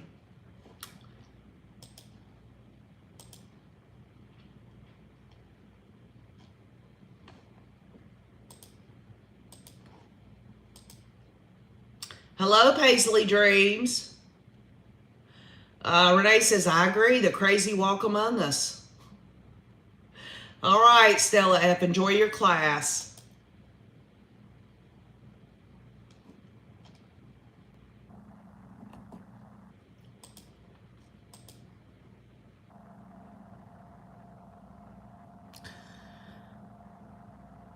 Deborah says, I heard that, KJ. I heard that.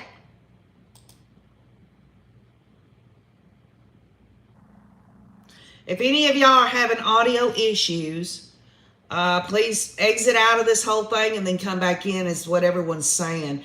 We've never had an issue with audio before, so Please forgive me if I don't think I'm doing anything wrong, but we'll just try to do what we can do to, and I appreciate people in the chat helping these other people along.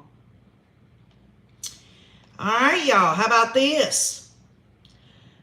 Rachel Smith asked who owned the Homer J. Maximus account. Stubbs says it was Alex Cox, and police were able to find his search history and other data tied to the account. Smith asks about the Lori for Style at iCloud.com account and lollytimeforever at gmail.com. Both of these are associated with Lori. A Gmail account belonging to Chad Daybell was also searched. Thank you, Dodging Bullets, for confirming that.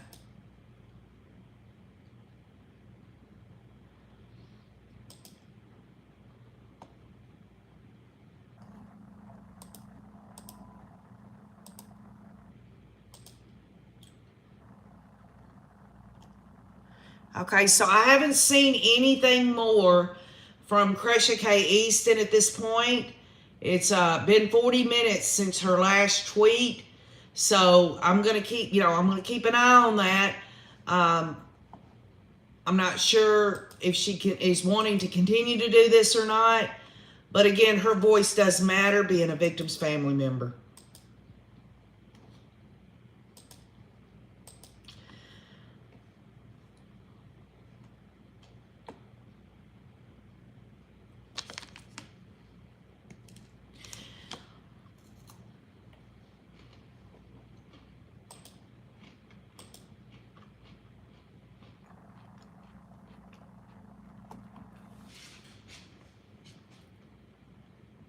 Rachel Smith introduces a USB hard drive containing Chad Daybell's internet search history.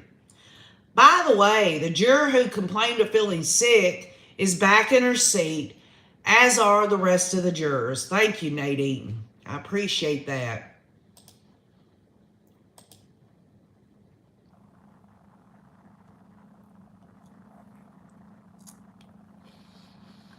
Wonder what Chad Daybell's search history is, y'all. Besides south-southwest wind direction, so that the smell of Tidaley's burning body doesn't go toward his neighbors, huh? These people are sick.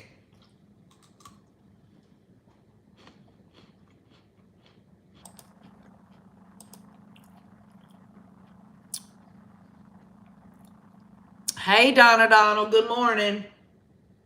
Oh, yeah, he does. He disgusts me, Dodging Bullets. Y'all know how I feel.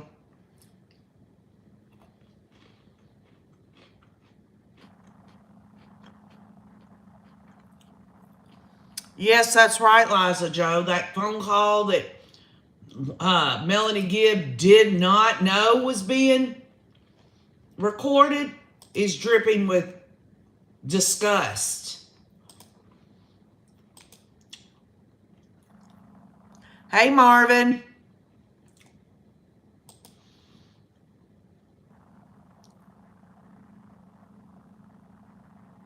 Deborah Tutela says, I'm excited to hear what they found in those Google searches. Well, I'll tell you, Deborah, the quicker I can get it to you, I keep refreshing this. Also, we obviously know it'll even be more and more descriptive in the audio that's released later. The Rays and I didn't go all this time working on this case to just wait for the audio to come out. We would have all been sitting on a Twitter feed by ourselves or whatever, but I think we all wanted to do this together. And I just appreciate the Rays so much on here. Again, for those just joining, Smith has introduced a USB hard drive containing Chad Daybell's internet search history. Also, the reason they had that break earlier was one of the jurors wasn't feeling well. Maybe they just had to go to the bathroom, Sometimes people get a sick stomach. Maybe they were stuck up there in the jury box and needed to go to the bathroom.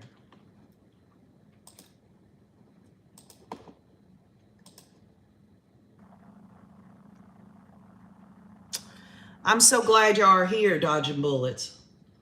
Hey, Kim DiMaggio, Kelly Cantrell, Jennifer Esslinger, Grammy B.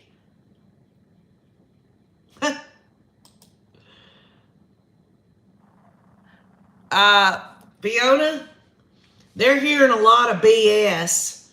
They're hearing from cult members who are so full of it. If someone told me that Melanie Gibb, David Warwick, Zulema, Melanie P were seen floating down the river, I'd say, yeah, that ain't true, because shit don't float. That's what I'd say. These people are so full of it.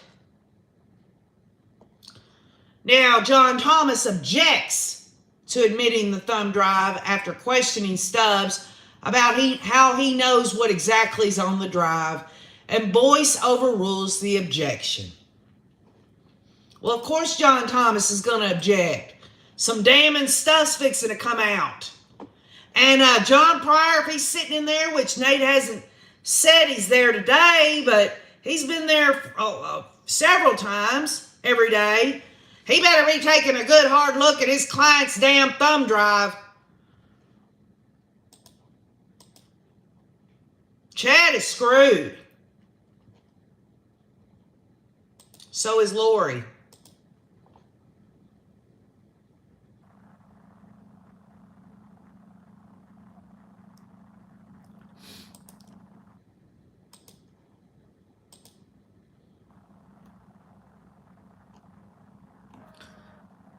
So I'm not seeing any more action on Crusher K's right now. But I'm still looking to see if she might do some more. And they are admitting this thumb drive it's a USB hard drive containing Chad Daybell's internet search history. And you know what, y'all? This guy is, to me, first of all, common sense. Chad Daybell is a serial killer. Okay? He is a creepy, sling blade, scary person to me. You can only imagine what was his internet searches. Because honestly, y'all, if there were things in there like, say Chad was visiting porn places or something like that, that would not be admitted in this trial for two reasons. Number one, it's not relevant to the case in chief here. And number two, it would be too inflammatory. It would be too much prejudice. So they're only going to pick out stuff that's relevant to the charges related to Lori Daybell in this trial.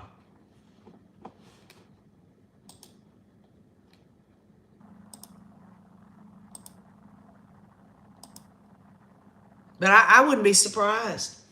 I wouldn't be surprised one bit if Chad Daybell's got extra sickness. He's got to have it.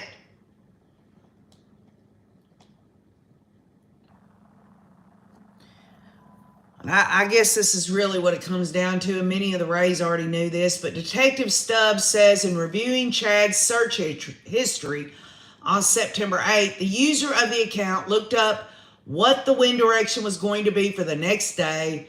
Stubbs says this was significant because that is the day Chad Daybell had said he was going to burn limb debris and kill a raccoon in his yard.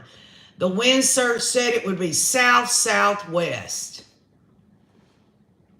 There's no way that John Pryor or Archie or John Thomas can figure out a different motivation for this.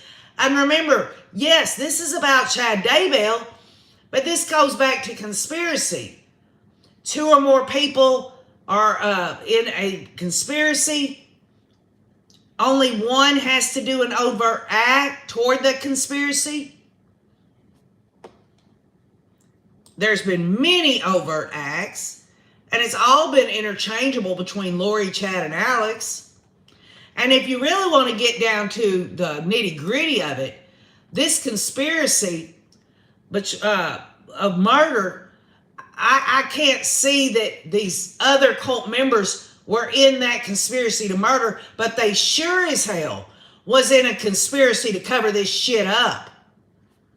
It's clear to me why Arizona did not want to charge Chad with conspiracy to commit murder with Charles Vallow. When he sends a text to Lori saying Charles Vallow had 2 bullet holes in him,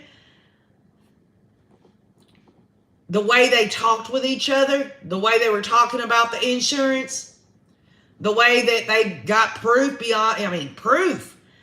that Chad was talking to Alex Cox before, during, and after Alex took that Jeep to Arizona.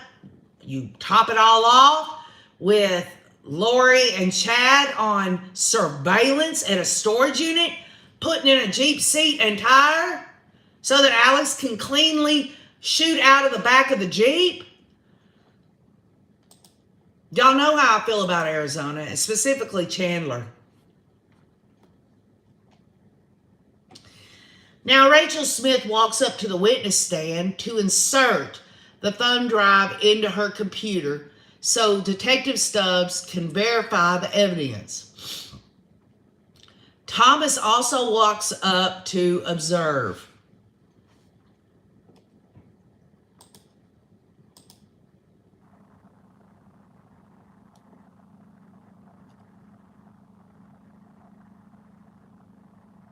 That's right, Northern Night. And also, what Northern Night is saying is that second shot was when Charles was laying flat on his back. Also, they found no DNA of Charles Vallow, touch DNA, nothing on that baseball bat.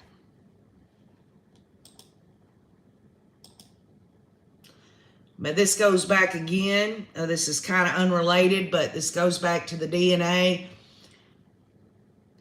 When it comes out that there was Chad Daybell's DNA under J.J. Vallow's fingernails, I hope Bubba bends Chad over every day for the rest of his life in prison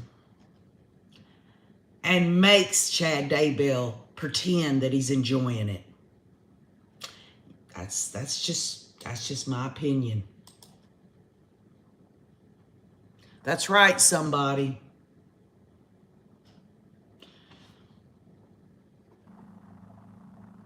So we are waiting now. Rachel Smith has inserted the thumb drive into the computer so that Detective Stubbs can verify the evidence. You're right, just looking. Just looking, you're correct. They dropped the ball.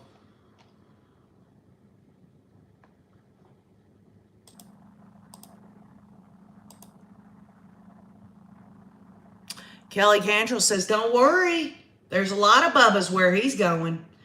Well, I'll tell you what, those Bubbas will probably get in fight with each other. The Bubbas will, because all of them want Chad as their very own. Don't y'all know that? Huh? Chad's going to be the cream of the crop for these inmates that's been in prison for a long time. He's going to be the fresh green stuff, don't you know?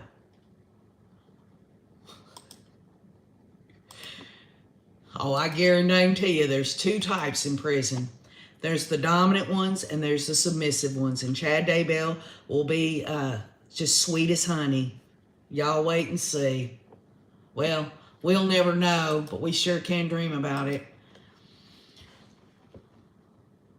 I mean, a firing squad is just too easy for these 2.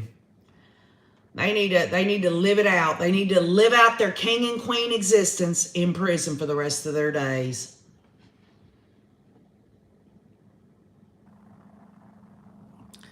We are still waiting, y'all.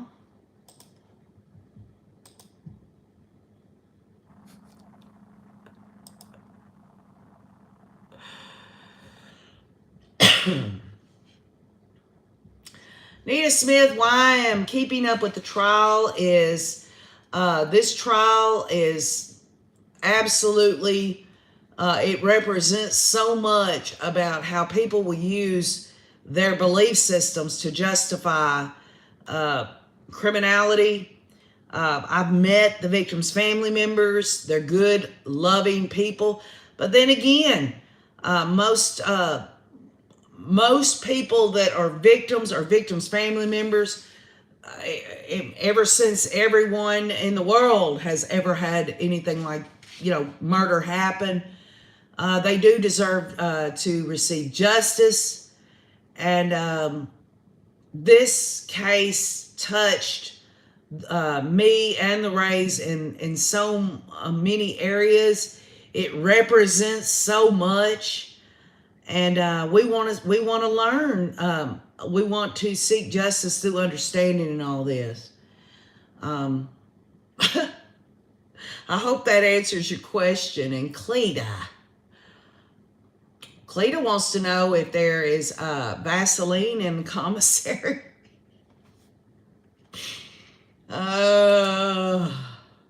Slip sliding away. Slip sliding away. You know your nearest destination. Oh, you slip sliding away.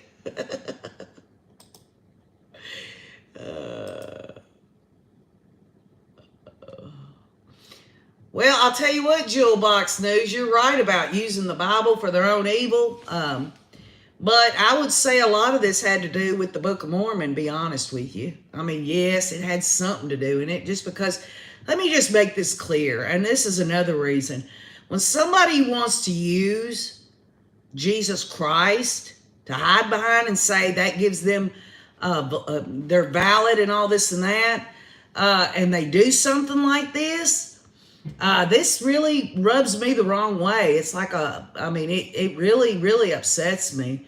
But I have come to believe that there are actually people in this world today that believe that they believe in Jesus Christ.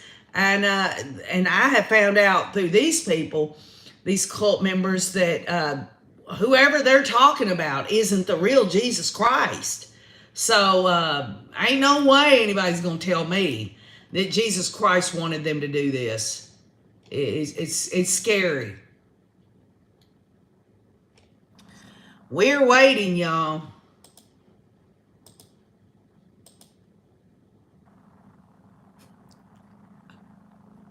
I probably should have never even said anything, but now we've got everyone in here.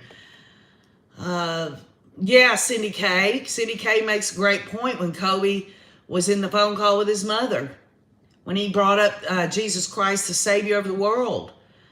Do y'all notice? Lori could say all she wants, Jesus was on her side, but she could not say that Jesus Christ told her to do this. Now, some would say, well, maybe that's what she meant, that Jesus Christ was on her side, but Kobe kept asking her, say it to me.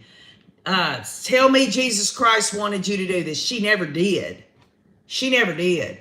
Because, y'all, everyone has their own beliefs. But KJ believes that Lori couldn't say it. That demon inside of Lori could not say that. And if you want to really get down to the nitty gritty, someone would say, well, KJ, then why was she able to say Jesus Christ is on her side? Because Jesus Christ, not in what they did, but overall, everyone in the world sins, okay? Everyone does. Nobody's perfect. And Jesus Christ died on the cross for those sins. He is on the side of wanting to reunite, God the Father and everyone in. So in a technical way, Jesus Christ will always be on everyone's side if they accept Him, they confess their sins, and just do the best they can from there to lead better lives. So in some technical way, it was okay for Lori to say that Jesus Christ was on her side, because there are a lot of people that's done terrible things that I believe, and this is just me, that went on to ask for forgiveness, confess with the mouth, to, basically confess it, and have gone on to,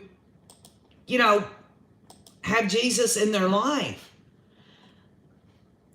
If Jesus could only be in someone's life that didn't sin, number one, nobody would be there. If nobody sinned in this life, then Jesus would have never had to die on the cross. So, I don't know where I'm going with all that. All I'm saying is that she couldn't say it. Now, the next exhibit is Verizon Records. There is a screen at the defense table. Lori leans in closely to look at the screen. The records show multiple phone numbers associated to Lori and Charles. And just to wrap up that on that, y'all, the bottom line is everyone believes what they're going to believe, and people should respect that. The bottom line is when your belief system leads to murdering of children and innocent life, like Tammy and Charles, I'm gonna talk about it.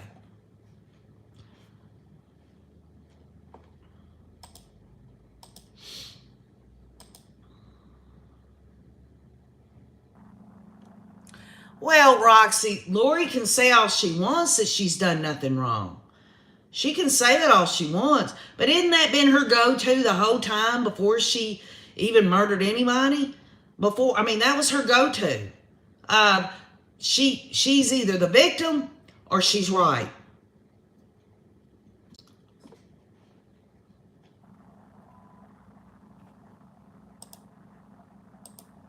That's her go-to. Not me, says Lori.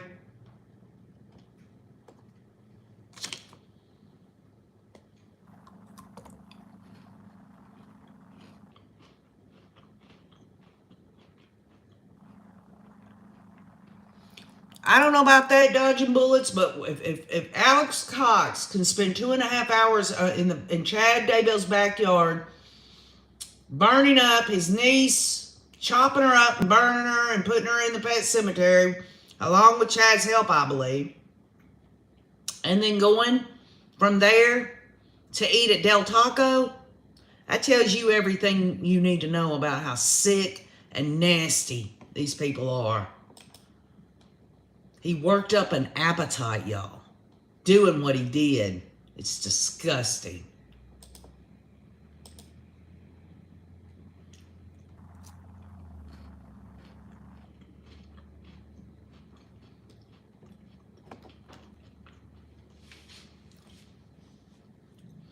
Kathleen Curtis, when you say Lori will never recover mentally, too far gone, it's my hope. It really is my hope that they get her on the right medicines and she does come back to herself if she ever was there and absolutely realize what she's done so that she can actually, not that she can, narcissism runs deep with Lori, but just think of the pain she's going to be in knowing she can never walk free again. That this is the rest of her life. Well, if this woman wants to believe in multiple probations and that she's got one coming down the road after she dies in prison, so be it. Maybe that's her hope. But the life she's got now, there's no way that God would want anyone, this is your life? Is this who you want to be? Is this who God wanted her to be?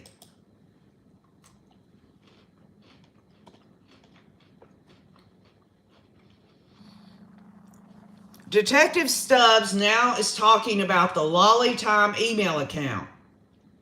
He says on August 25th of 2019, the user of the account looked for malachite wedding rings and wedding rings made of malachite. The user ordered an 11.5 size ring and a 4.2 malachite ring. So all the way back, y'all, August 25th of 2019, Lori is ordering wedding rings. The total amount was around $808. This caught Stubbs' attention because Charles had died in July and Chad was still married to Tammy. And Stubbs says, we were thinking it was odd for her to be looking at wedding rings at that time. Y'all think? And let's remember,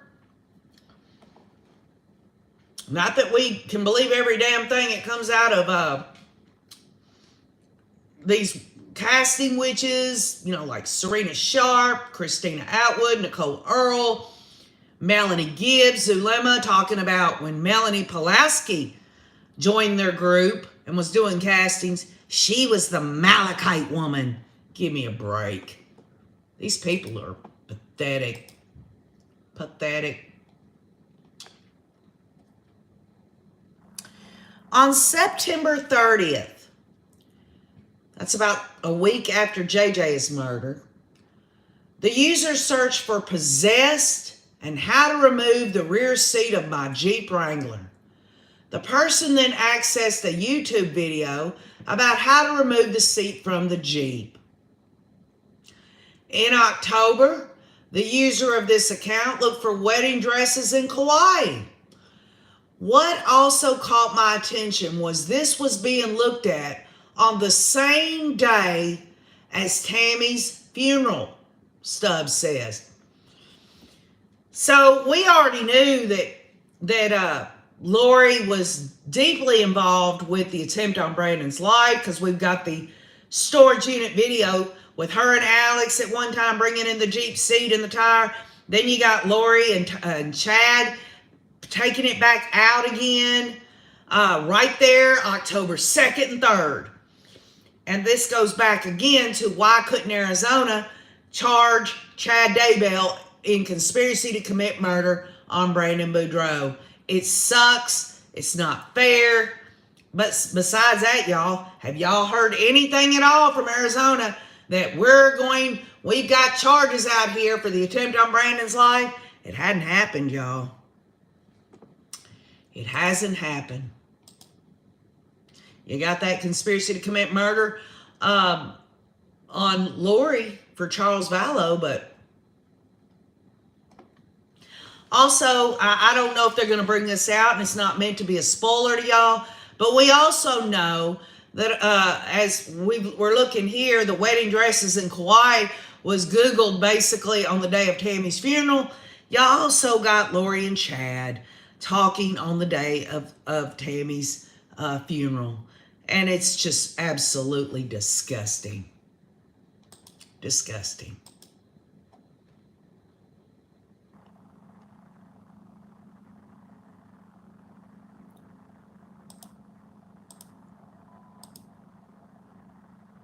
It is bizarre, Marilyn Landis. It's so bizarre.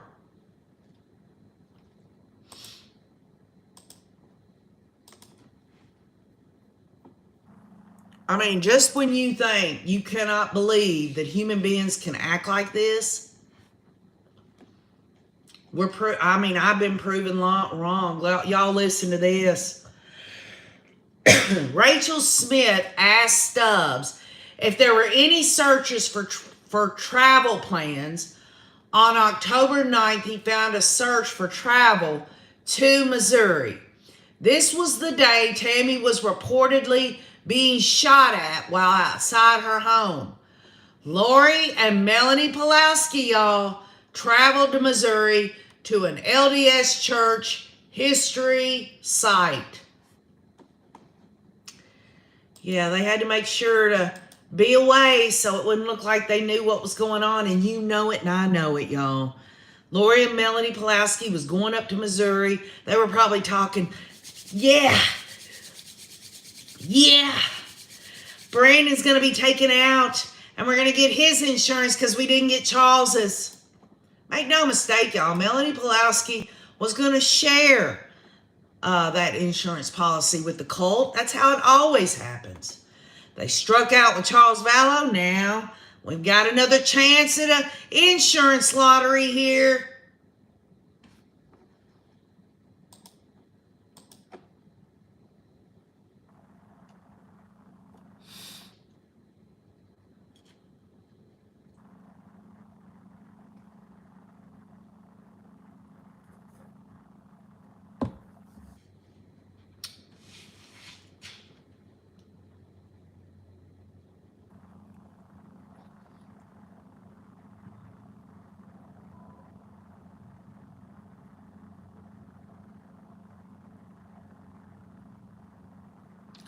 Bama Cat says Melanie already had 300,000 she was sharing and with everyone. And I remember there was something that was said about Zulema on the stand said that she had said something to Melanie Pulaski like, yeah, Lori and them saying, you know, you're going to share the money and everything. And Melanie Pulaski was like, that was discouraging or disheartening or whatever. I don't know exactly where they were going with that.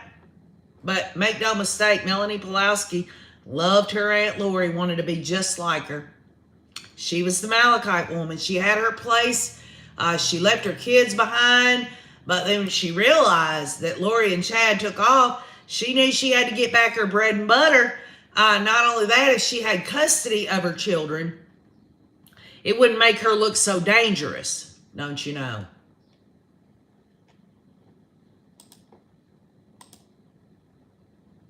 I will never know, absolutely never know, why Brandon Boudreaux decided not to fight for custody anymore. If, in fact, Brandon Boudreaux thought his wife and Lori and all them in that cult was trying to take him out, I would have fought to the very end. He wouldn't have lost custody. That's not a reason why he would have decided to just give in on it.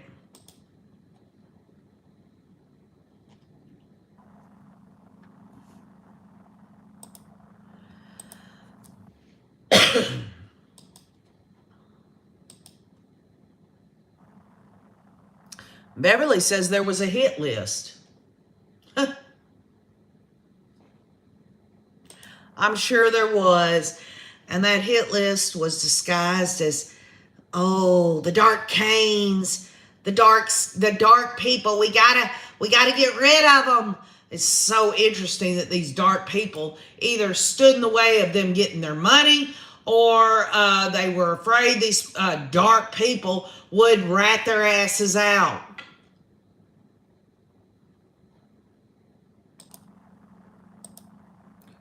I mean, you got to kind of let it sink in.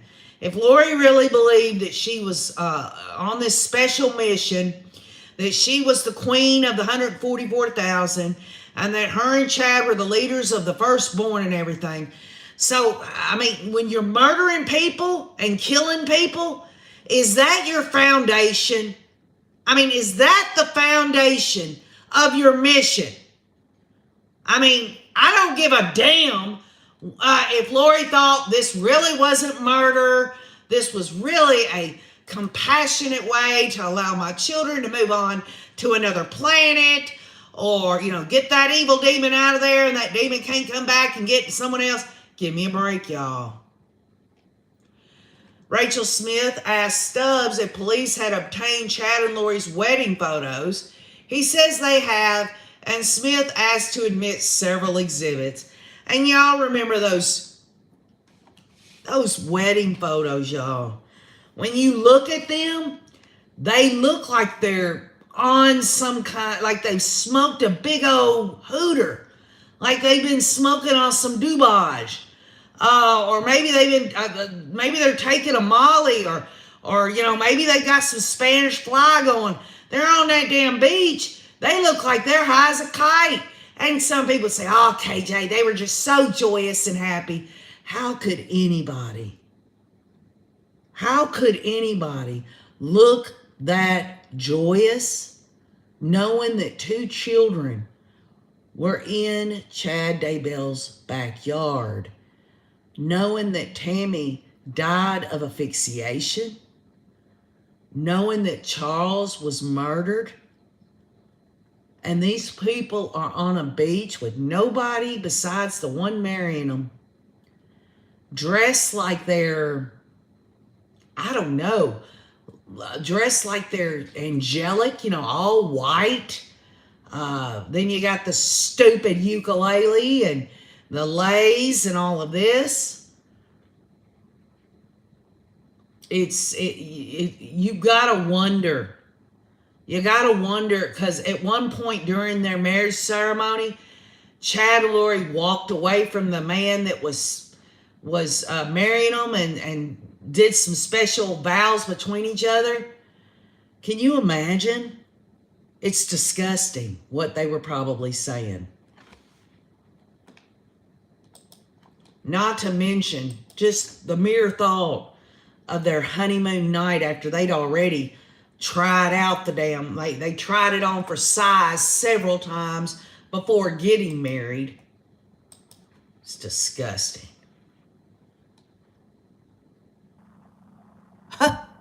Carol M. second post said Melanie Phibb and Zulema wore white in court too. Yeah, and I wish somebody had been outside the courthouse with a big bucket of red paint. It's called a simple assault. Oh, KJ's got enough money to get out of a simple assault. Bail money, court costs.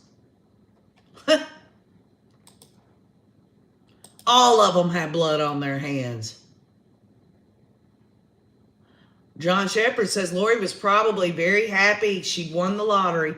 You know, Lori put a lot of time and effort into it didn't take much, really. Chad was a horn dog.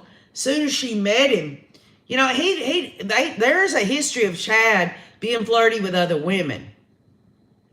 So this wasn't Chad's first rodeo, and I guarantee y'all, he probably told other women that he sensed that they'd been married in a different life or something. I'm surprised they haven't come out of the woodwork, although there was a segment on Inside Edition. You can look it up on YouTube. Inside Edition, Chad Daybell, where Julie Rowe is saying he sexually assaulted her during an energy session thing, that they were alone together, and she pushed Chad off of her, and he started crying. That's why, you know, Chad, he had to cry about it because he couldn't get his rocks off, and he left there with blue balls, you know? The bottom line is there are other women that said Chad was flirty. Women naturally flocked to him, and y'all know the target audience on this. There were people that were absolutely just not happy with their mainstream organized religious beliefs. They wanted to be special. They wanted to do things more than what they should have been doing.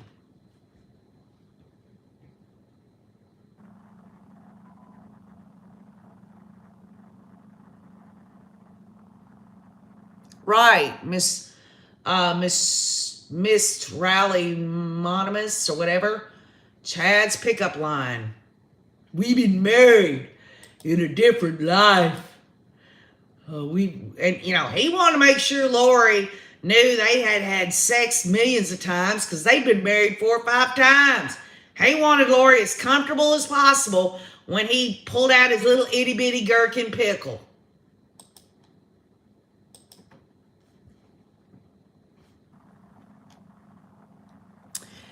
Rachel Smith shows the wedding photos to the jurors and courtroom. The first picture is Chad and Lori looking into the camera while hugging on November 5th of 2019. They're dressed in white on the beach in Hawaii. Detective Stubbs says the photos were taken by a Canon EOS camera. And you know what's funny about it? 2 other times that Lori, at least one other time she got married in Hawaii. And what's interesting is she took Chad to one of their old resort places that she had with one of her ex-husbands. How tacky is that? I mean, really, you want to take your new husband to a place you were down getting it on with your ex-husband? Give me a break, y'all. Give me a break.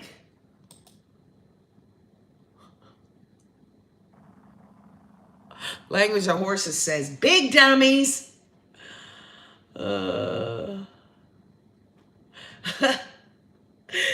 Say hello to my little friend. Mini me, says Andrew F.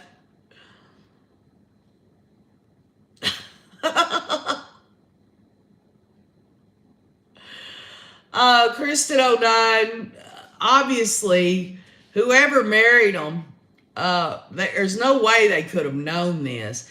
You know, that one woman that Chad and Lori went to and said, we'd like to rent this. We're a clean couple and we don't have pets or children. She figured it out real quick. That's some creepy stuff. Hey, Julie Wilburn. What did you say? Yes, it is, Julie Wilburn. It is. But I'll tell you what, evidence is evidence, and these children deserve justice. All right, y'all. The second photo is Chad and Lori standing in front of an LDS temple in Hawaii. The next image is Chad and Lori in a dance pose on the beach in Hawaii. And the next photo shows a close-up of Chad and Lori's hands wearing their malachite wedding rings. How sweet, y'all. You know what's really kind of strange about it? I can't help but think about it. They're standing in front of an LDS temple, and yet Chad's telling David Warwick and others that, this gathering of the 144,000 has nothing to do with the Church of Jesus Christ of Latter-day Saints. This is the Church of the Firstborn. And James the Beloved gave me my appointment or whatever. And yet they're going to do this and they're going to have a picture of their wedding union in front of the LDS Church. Does that make sense to any of y'all? You would think when they went out there to that blank piece of property and was telling David Warwick, can't you visualize the spiritual temple here? And David Warwick says on the stand, no, I couldn't see anything. You'd think they would have went somewhere else, since this was, and in their twisted, evil minds, a new beginning, a new era.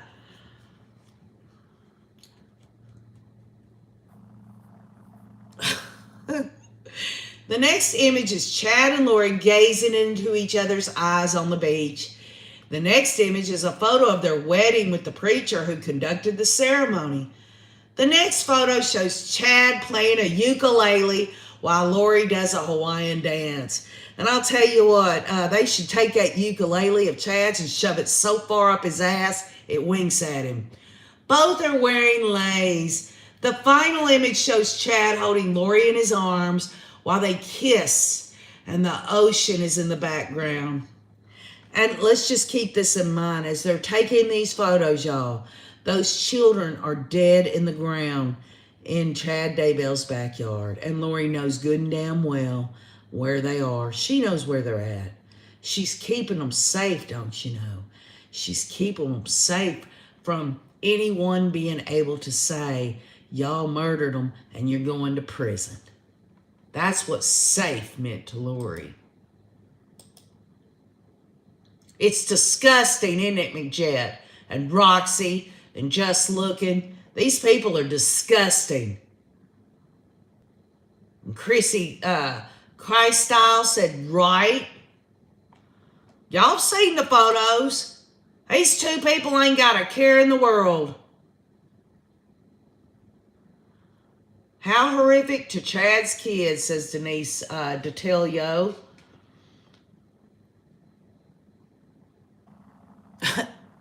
I guarantee you Chad Daybell ain't getting away with anything.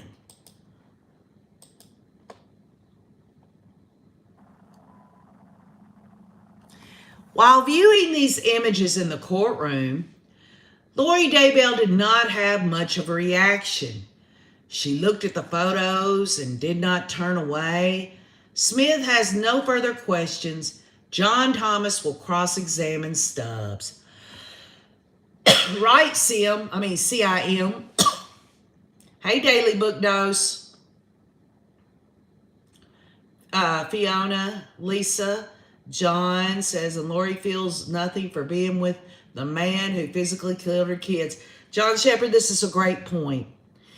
If Lori's defense team, which they're fixing to cross-examine Detective Stubbs here, and we're waiting on a refresh, but if they're saying in their legal documents that Lori didn't know before, during, or after, and she wasn't the principal offender, that's what they've got on the record, okay? Then you would think if she didn't know, why stay married to this man? And if you turn this around, if Chad really was innocent, he didn't know, and this was all Lori and Alex, why isn't he divorcing her? You see, she took up for Chad the whole time, and during all these pre-trial proceedings before this trial, she was smiling, she was laughing, she was hopping up and down, she was giving the camera that, hi, I'm Laurie look, I would be devastated every damn moment of every bit of it. To even think that anyone would believe that I would hurt my own children if I had not done that, I would be absolutely destroyed. I would be crying all the time. But that's not where Lori's going with all this. And y'all, we've talked about this in the past, about Lori and Chad's joint trial and the fact that they had tried to get it severed many times. Make no mistake, y'all, this is my theory. Lori wanted her speedy trial to have the cases severed to save her king. She already tried to get a mediation meeting with him, and he wouldn't do it. John Pryor's at least smart enough not to allow that to happen. She tried to talk to him one time, and I hope it comes out in trial during the time they've both been arrested. I want to know how it's going. Now, John Thomas begins by questioning Stubbs about his training. The detective says about 50% of his work is dedicated to phones, electronics, data, training. Thomas asks what training he's done in the past year, and Stubbs says he's taken online courses and completed updates on software.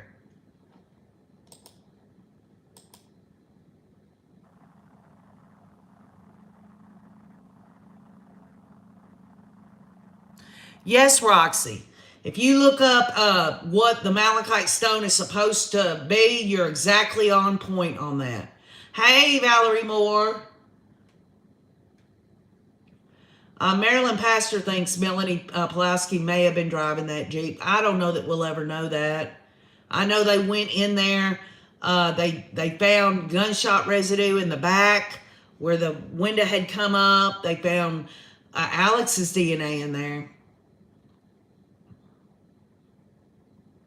Kathleen Curtis thinks the same thing, that Melanie Pulaski was driving the Jeep. The Betty Boop says that Melanie P. could have been the shooter. She had been in the military. Good point. But then again, Betty Boop, the bottom line is Brandon said that he thought it was Alex.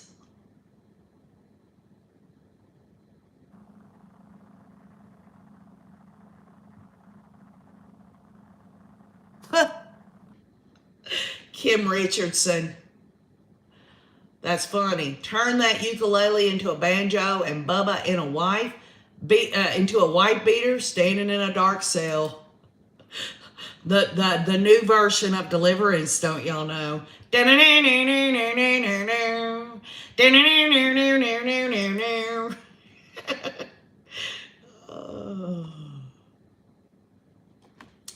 Detective Stubbs recalls a list of courses he's taken over his career related to cell phone and electronic data gathering. Robinette Bannister, that would make sense. Do they have data on Alex and Melanie P. on the shooting? Again, has anyone seen any charges yet? Have they scheduled a pre-trial arraignment or anything? Obviously, Lori's in Idaho. They said they're going to deal with the conspiracy to commit murder on Charles Vallow after her trial is over here. I haven't seen anything on the attempt on Brandon's life. Right, Liza Joe. Well, I'll tell you, Liza Joe says, how could Melanie P. have contact with any child? The bottom line is that Melanie Pulaski knows now that everybody and their mama's watching that cult woman, that Malachite woman. She's not going to be able to get away with what she was getting away with before, along with the rest of them. They're all being watched. And you know what? I don't give a damn what anyone says. Zulema, Melanie Gibb, David Warwick, all of them should be ostracized. They should be ostracized in society for their part in all of this. That is my opinion. These people deserve to be in jail, and they're dangerous. Because even if they know now that that was all a crock of crap from Chad and Lori, and that they've learned their lesson, it goes to show these people will believe anything. And down the road, when they believe someone else, and they end up on the damn 5 o'clock news again, law enforcement and anyone that gave them a deal in this case is going to wish they'd have done something. Now, John Thomas brings up the burner phones. Stubbs said the drug dealers often use them. Thomas asks if Stubbs thinks Lori or Chad was involved in drugs, and Stubbs says, not to my knowledge. Thomas says there are many reasons why people might use a burner phone. How about 10 of them, y'all? How many? I mean, what are we talking about here? Well, I love you too, Alley Cat. I love all of y'all.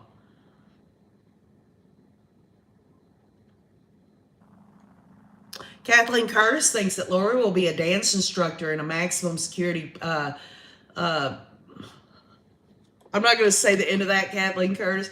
But you know, Lori might end up being a hairdresser. She might be doing these inmates' hair for free just so she don't get her ass stomped. You know, she's going to be someone's bitch. You know that. She's going to spend the rest of her life in prison around women that are not, and hey, make no mistake, I speak it. The bottom line is there's dominant women and there's submissive women in prison. Do you see Lori being one of the dominant women there? I doubt it very seriously. She's going to be somebody's Barbie, don't you know? Oh, Lolo.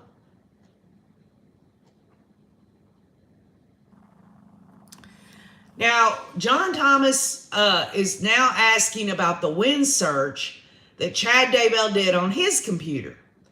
And he says, why was this particular day, this particular search unusual to you, he says.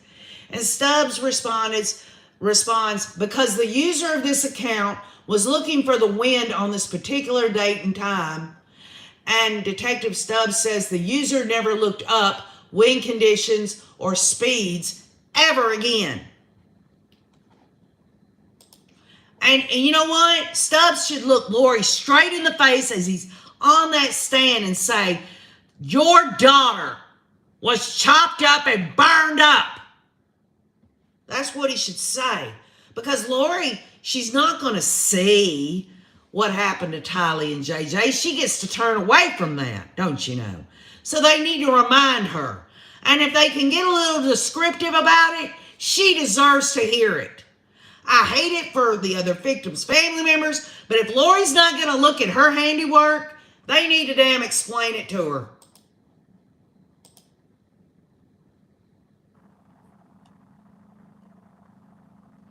Now, John Thomas asked Detective Stubbs if he knows what size ring Chad, Lori, Alex, or Zulema wear. And Stubbs says he does not. Thomas has no further questions. Now, this could go too, that Zulema and Alex had not gotten married yet, okay? But we never seen anything from Alex or Zulema in any of the evidence before about their focusing in on Malachite. It was always Lori looking up, on Etsy and doing that and getting those cheap ass Amazon rings with Malachite in them. So I don't know if John Thomas is trying to allude to that this could have been Alex or Zulema. I mean, it could have been Alex doing it, getting ready to marry Zulema. Remember the testimony from Zulema is Alex was going to get the rings and she knew he was coming into town and that he was going to propose to her.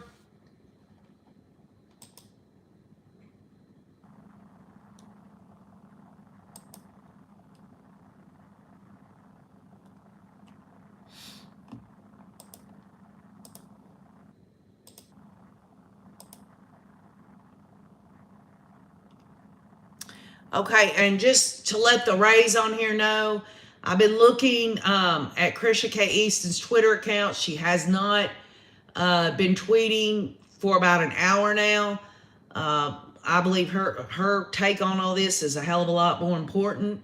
But she's obviously, she did it for a while. That's better than nothing at all. Just to have her perspective and insight on this means a lot to me and the Rays on here. I'll keep looking, but I don't know if she'll continue.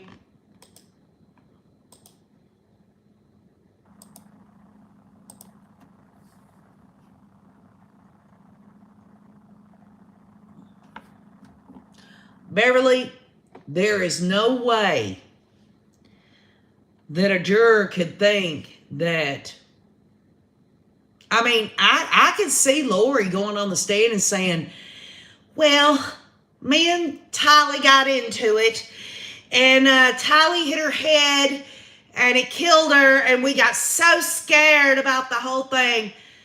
Really, no one's ever going to know what killed Tylee. But what Beverly says here is the kids didn't kill themselves.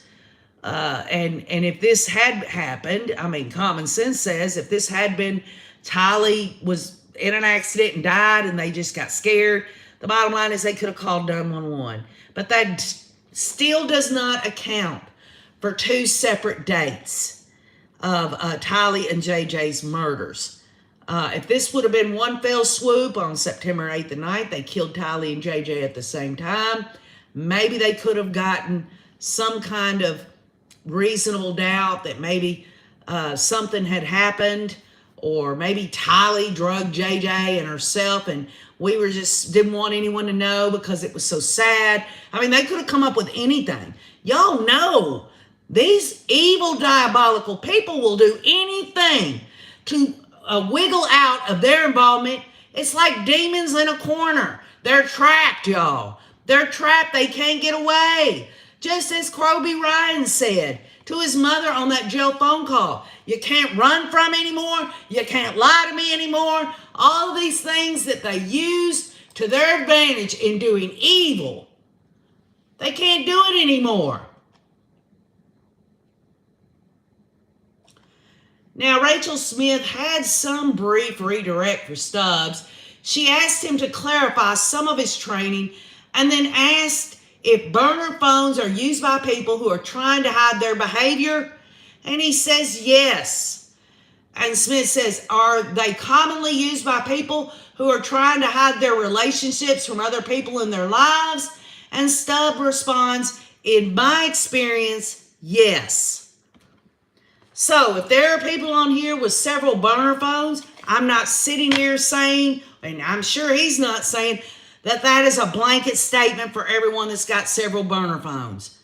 There's a lot of reasons. Some people have multiple. Some people have an in-home business. Maybe they work 2 other jobs. Maybe they're separate phones. But the bottom line is when it comes to, well, let me say it like this.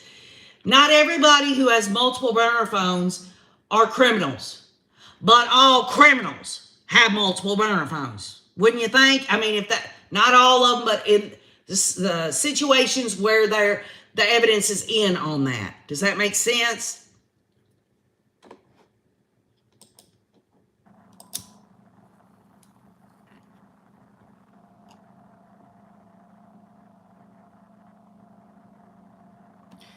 Rachel Smith asked for clarification on the wind.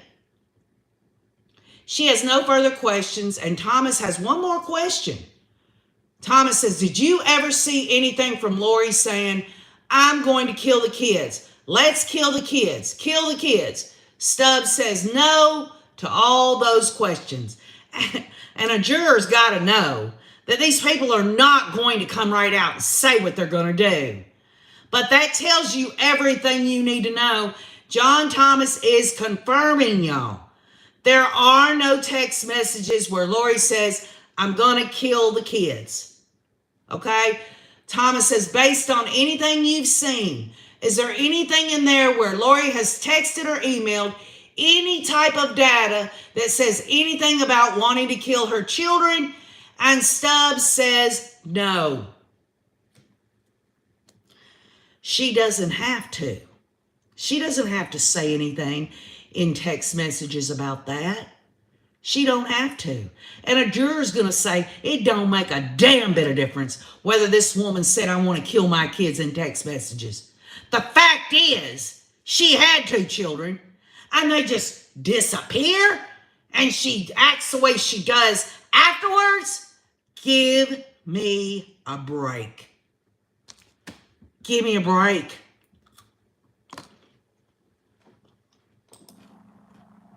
That makes me madder than hell.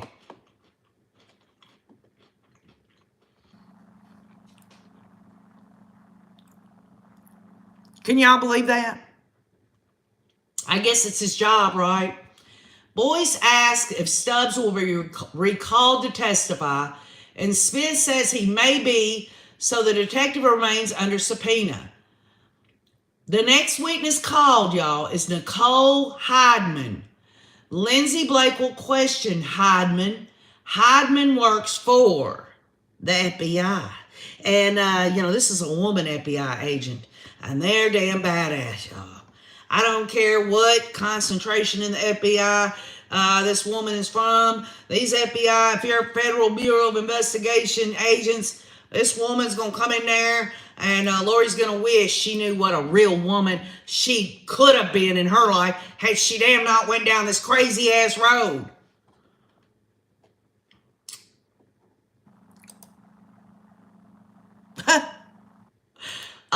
Let's not pretend that was Lori's head, Denise. OKJ doesn't want to eat Lori, okay? There are enough women in prison that's going to want to do that for her. You know what I'm saying?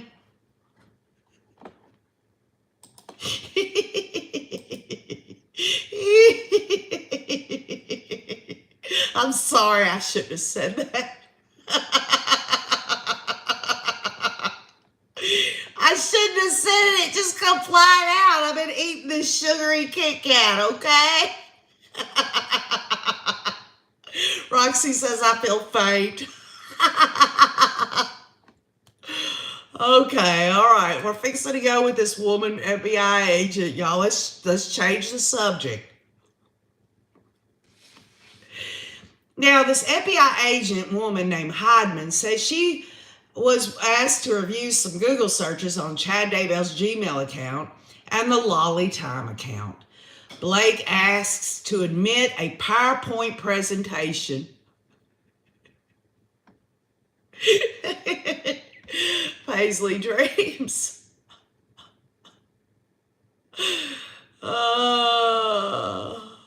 Yes, Marilyn Landis. Yes, there is DNA of Tylee Ryan on the pickaxe in the shed. Thank you for absolutely changing the subject.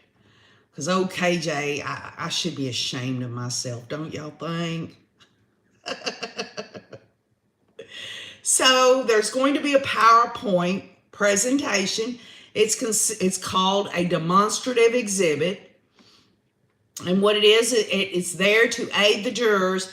But on the demonstrative exhibit, which is a PowerPoint, is the evidence. So, and it's put in a format that's easy for jurors to deal with.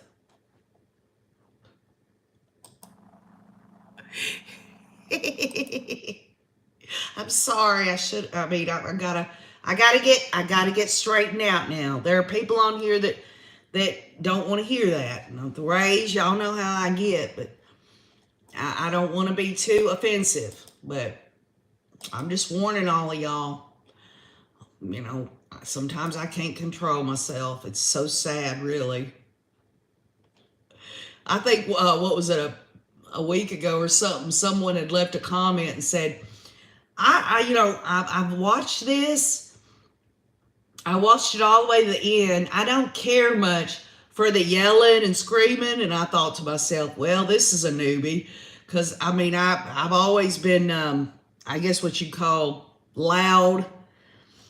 And at least they watched it all the way. But they were being honest with me. And that's something I can respect. Okay, so the PowerPoint contains a summary of relevant search findings from the accounts of Chad and Lori. Heidman says, when asked by Thomas, and Thomas does not object to admitting the presentation.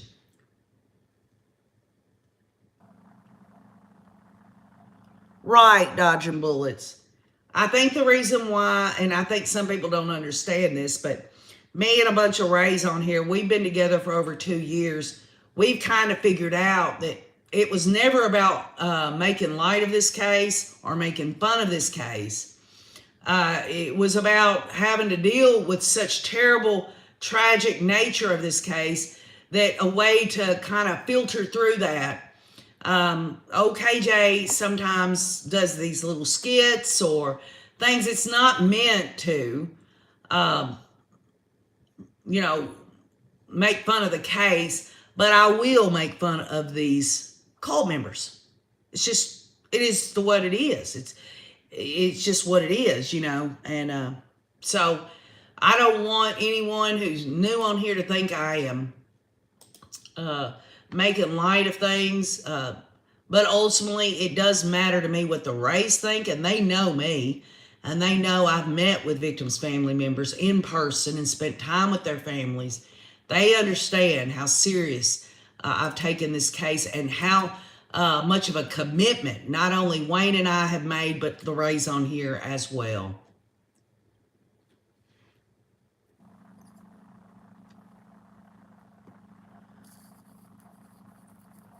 Oh, Tara Setmyers has been here for a long time. Yeah, Jax, the FBI's coming up. They're going to have a PowerPoint presentation here. And we're going to find out what they were, we kind of got an idea earlier with the detective that was on the stand just a few minutes ago about southwest wind and malachite rings and wedding photos and things of that sort. Let's see what else these evil, diabolical people want to look at. Waiting on a refresh, y'all.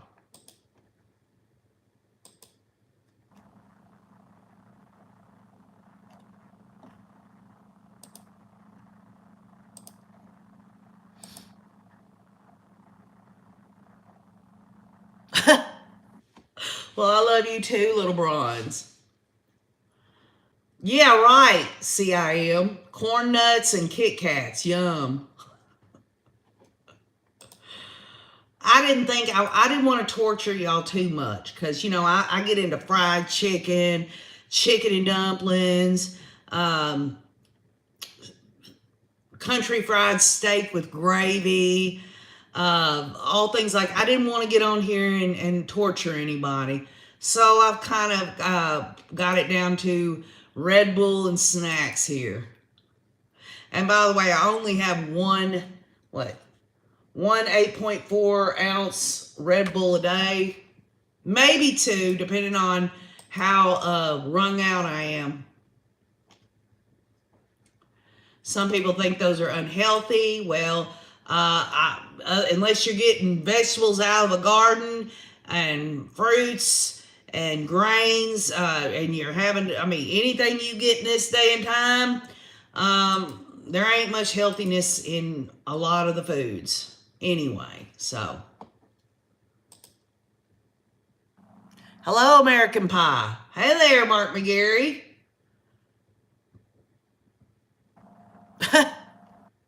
I think Mr. M is used to KJ hollering and yelling, acting like a damn idiot. It's cathartic, y'all. It's cathartic. Look that word up if you don't already know what it is.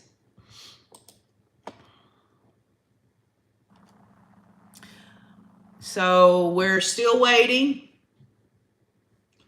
on this PowerPoint of Chad and Lori's accounts.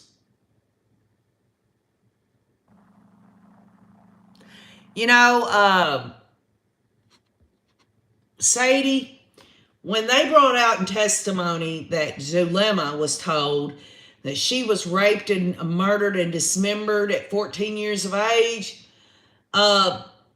we had talked, many of the Rays from the very beginning to over to, right near the beginning of me opening the channel, that and I said, I'm just throwing this out here that maybe Tylee was, something happened to her. She was sexually assaulted or whatever, raped, and they didn't want any of the DNA. They obviously, if it was about not allowing anyone to know how she was murdered, then why not do that to JJ? And then you throw in the component that they're speaking in testimony about binding and fire.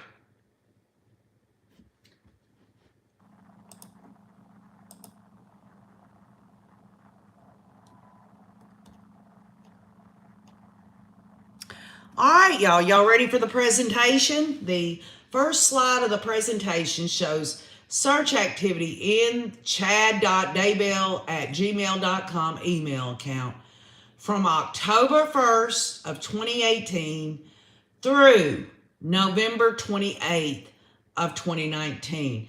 Now, let's keep in mind, if it's true that Chad and Lori did not meet until October, I believe it was the 18th or the 26th of 2018, October 1st for sure would have been before meeting Lori, and November 28th of 2019 is 2 days after the welfare check on the children.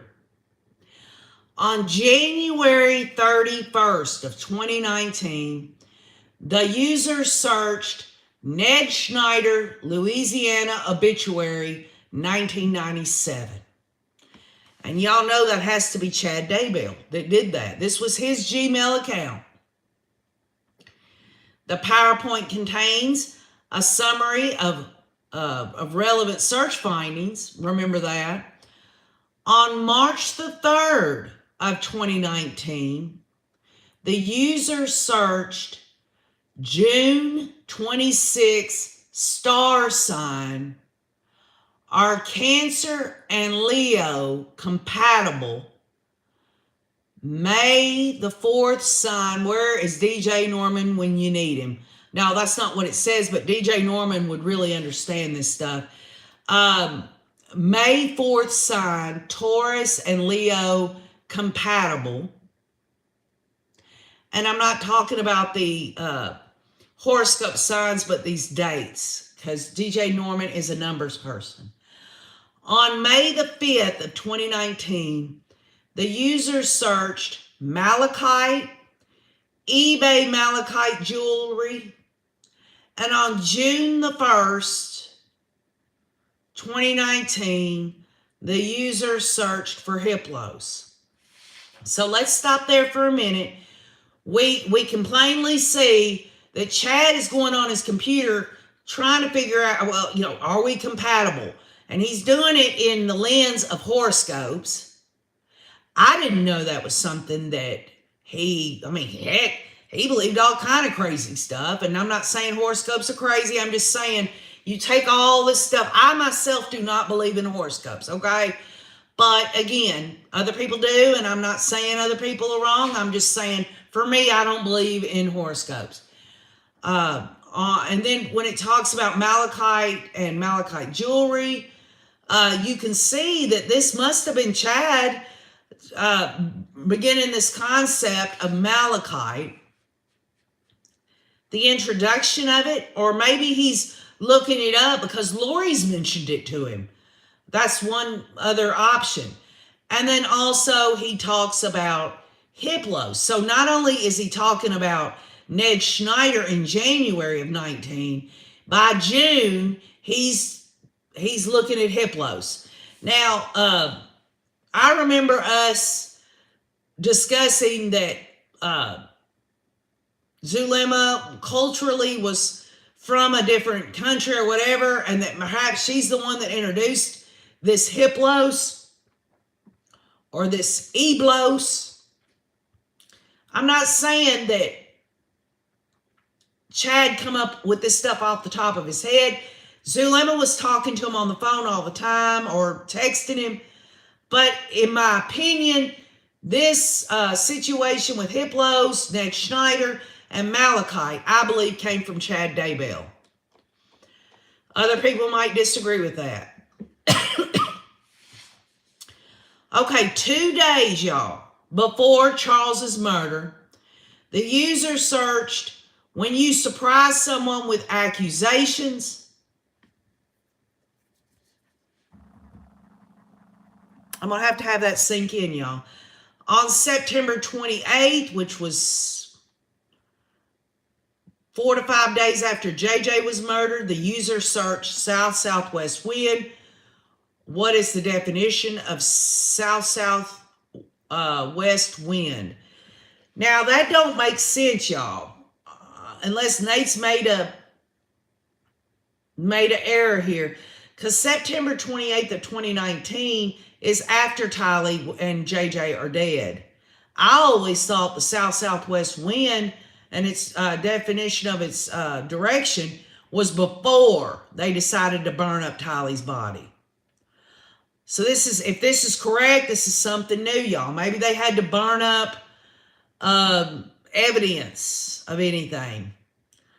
Well, now wait a minute. He searched the south-southwest wind on the date that Tylee was brought out there. So I make a correction with that.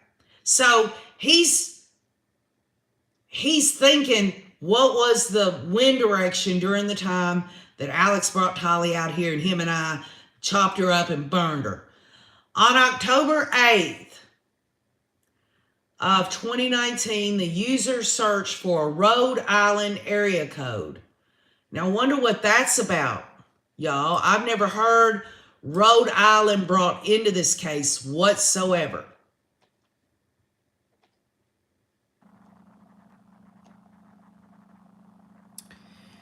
The next slide shows activity of the Lolly Time Forever Gmail account from March the 7th of 2019 through December 14th of 2019. And y'all know this is Lori. And we know March 7th was pretty much in the middle of her and Charles. They were split up and everything. She'd been gone for 58 days. And December 14th of 2019, Chad and Lori had run off to Hawaii after the welfare check. They were already in Hawaii. But on May the 7th of 2019, the user searched Malachite. So Lori is searching Malachite. Maybe she told Chad about it, or Chad told Lori about it, and they're both doing it they're both searching for it. On July the 21st of 2019, that was about 10 days after Charles was murdered, the user searched Gerber Life Policy, life insurance for children, y'all. The Grow Up Plan. And this is on Lori's account. So not only was she hoping to get that money from Charles Vallow and it didn't happen, and we all said the backup was, well, they'll go after Brandon Boudreaux. She was also looking up life insurance for the children. She already had it in her mind the children were going to die, y'all. And Melanie Pulaski did ask her about that. She asked Lori, do you have life insurance on the children? Wow, that's premeditation. On July the 26th of 2019, which is about 2 weeks after Charles was dead, Lori's account searched for Phoenix Pet Service, Craigslist, Sale Service Dog, Little Angels Service Dogs, Service Dogs for Sale, and Offerings Phoenix, whatever that means. So this is around, we all got in our mind that it was sometime in August that she's decided to do this. But in July, y'all, the end of July, she's already thinking about getting rid of Bailey, JJ's service dog. On August the 25th of 2019, the user searched wedding bands made of malachite. And remember, y'all, this is Lori's account. On September 20th, which was after Tylee was murdered and before JJ was murdered, the user searched Kennedy Elementary, Rexburg, Idaho phone number, define possess. So Lori is not only looking up JJ's school, but she wants a definition of what it means to be possessed. And that was 2 to 3 days before JJ was murdered. On September 24th, which was either 2 days or 1 day, because again, y'all, we don't know if he was murdered on September 22nd or 23rd. The user searched Kennedy Elementary, Rexburg, Idaho phone number. And once I've had a chance, y'all, and the Rays on here will get together on Saturday, give me some time to let this stuff sink in. I'm sure you're going to need time as well. We'll be able to see something, I'm sure.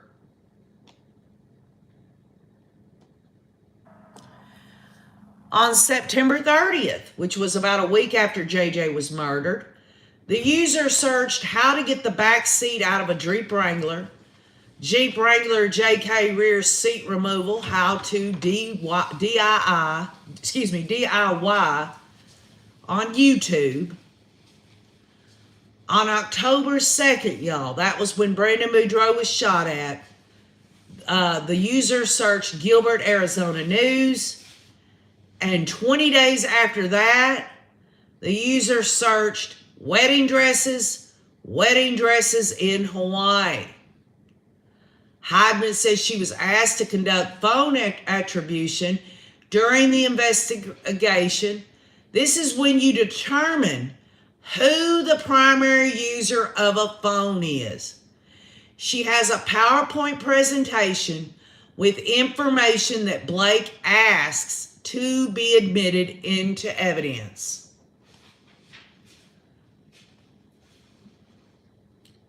And some non-Daybell news, Tucker Carlson and Fox have parted ways. Don Lemon has been fired from CNN, and Lynn Goodman has died. Busy day in the media world, says Nate Eaton. So he's letting us know that Tucker Carlson and Fox News has parted ways. Don Lemon has been fired from CNN, and Lynn Goodman has died.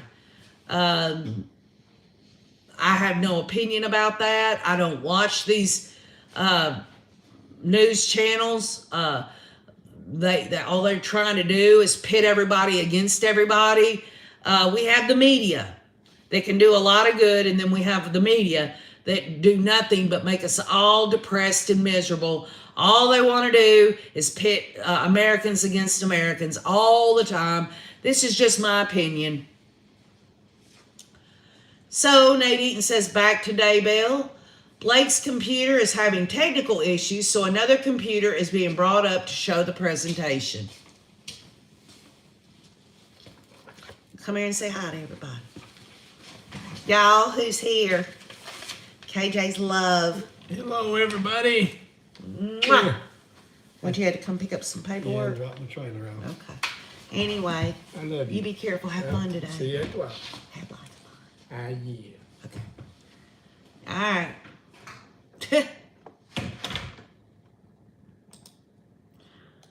I'll let him know, Carrie Ann and Tina Reddington. And just looking, I'll let him know.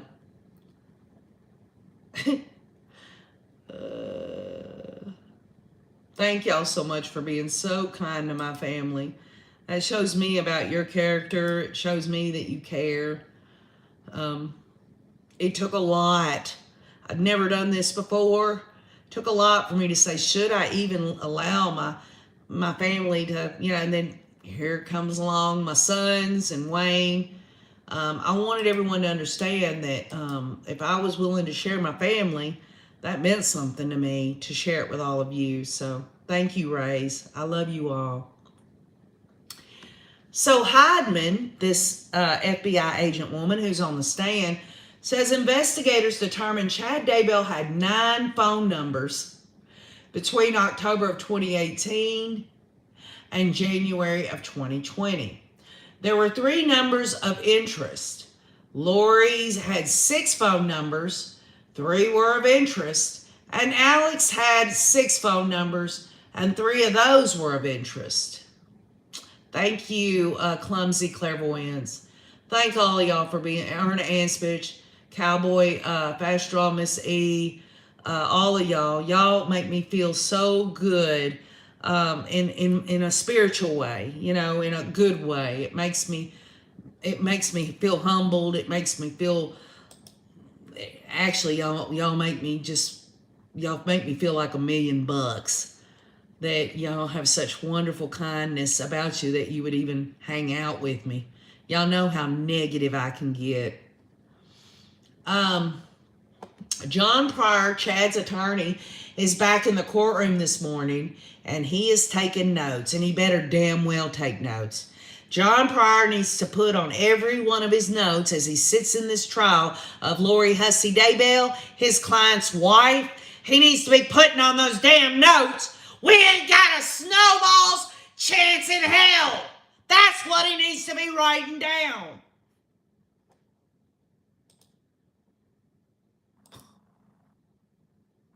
Thank you, Emlyn Boston. He's charging by the hour, don't y'all know? Wonder if he's in a t-shirt today. I imagine he's got to have a coat with an inside pocket so he can keep his damn whiskey flask. Allegedly.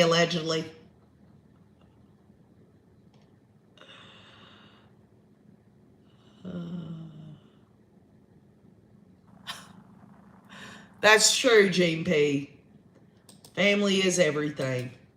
But I do want to say this, but once you brought that up, I want to show y'all something.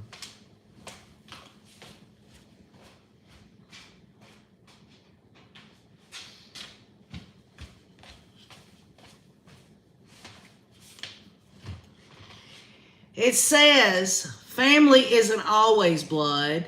It's the people in your life who want you in theirs, the ones who accept you for who you are and love you no matter what. That is family to me. And I have a lot of family. In my heart, I have a lot of family on here. And I love you all.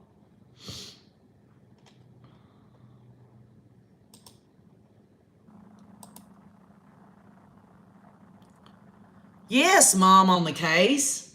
Lori's got 10 devices. She ain't no damn drug dealer, but hell, for all we know, she's one of these call girls. Wouldn't surprise me.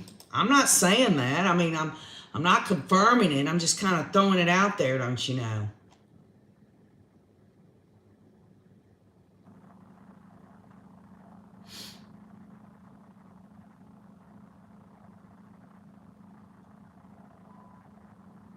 That's right, John Shepherd. Family's not always blood.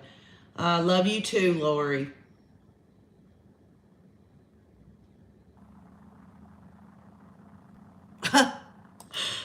Amy in Boston says, OnlyFans, allegedly. Now, this FBI agent is going through Chad Daybell's cell phone attribution list. It was listed on flight records, a Hawaii lease agreement, and other documents. This number was saved as Bishop Shumway in the Lori for Style iCloud account. It was saved as Dad in Seth Daybell's phone. Wonder if any of the Rays here know of a Bishop Shumway. Is there a Bishop Shumway? Or is this something made up?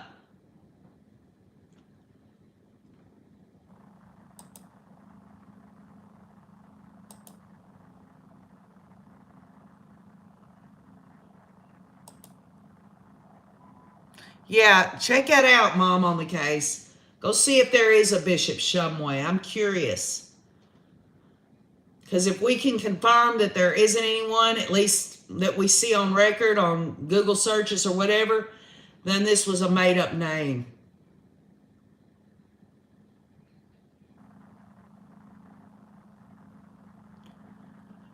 Well, Lisa, who has time for all those phones? People that really know how to use them. And the reasoning and motivation behind that must move them forward in their criminality, for sure. It says Bishop Shum, Shumway.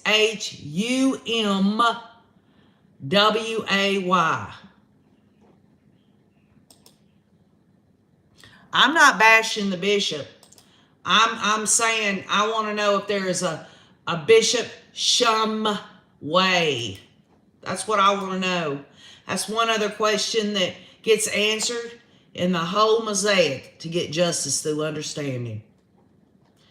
All right, how about this, y'all? A second phone number associated to Chad was saved in the Lori for Style iCloud account as Melanie2. A third phone number was activated when the second phone number expired. It was saved in Lori for Style account as Jamie. Now, I've never heard of any Jamie in this inner circle. Again, anytime I hear a name, I am wanting to kind of see if there's any evidence of these people that they exist. But this goes back to the murder indictment as well, y'all. It says people known and unknown. And that's the thing that pops into my head every time that I don't recognize the name. So I guess when we're looking at Melanie 2, who is Melanie 1 and who is Melanie 2? You got to wonder. I guess Lori would want to list her niece as Melanie 1, or would she want Melanie 1 to be Gibb, since Gibb is Phoebe, her daughter? Or Melanie 2 could be Melanie Pulowski. That's interesting. And maybe that will get fleshed out. We don't know.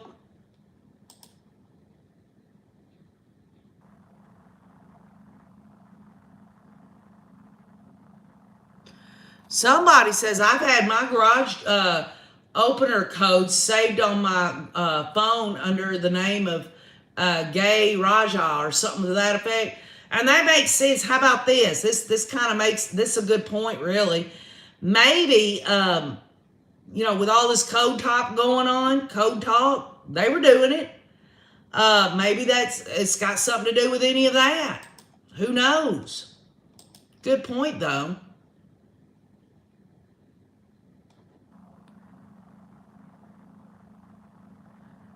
Marilyn Pastor says, yes, MK just found Eric Shumway, but I'm just curious, is this Eric Shumway or anyone else for that matter, a bishop? Or is it made up?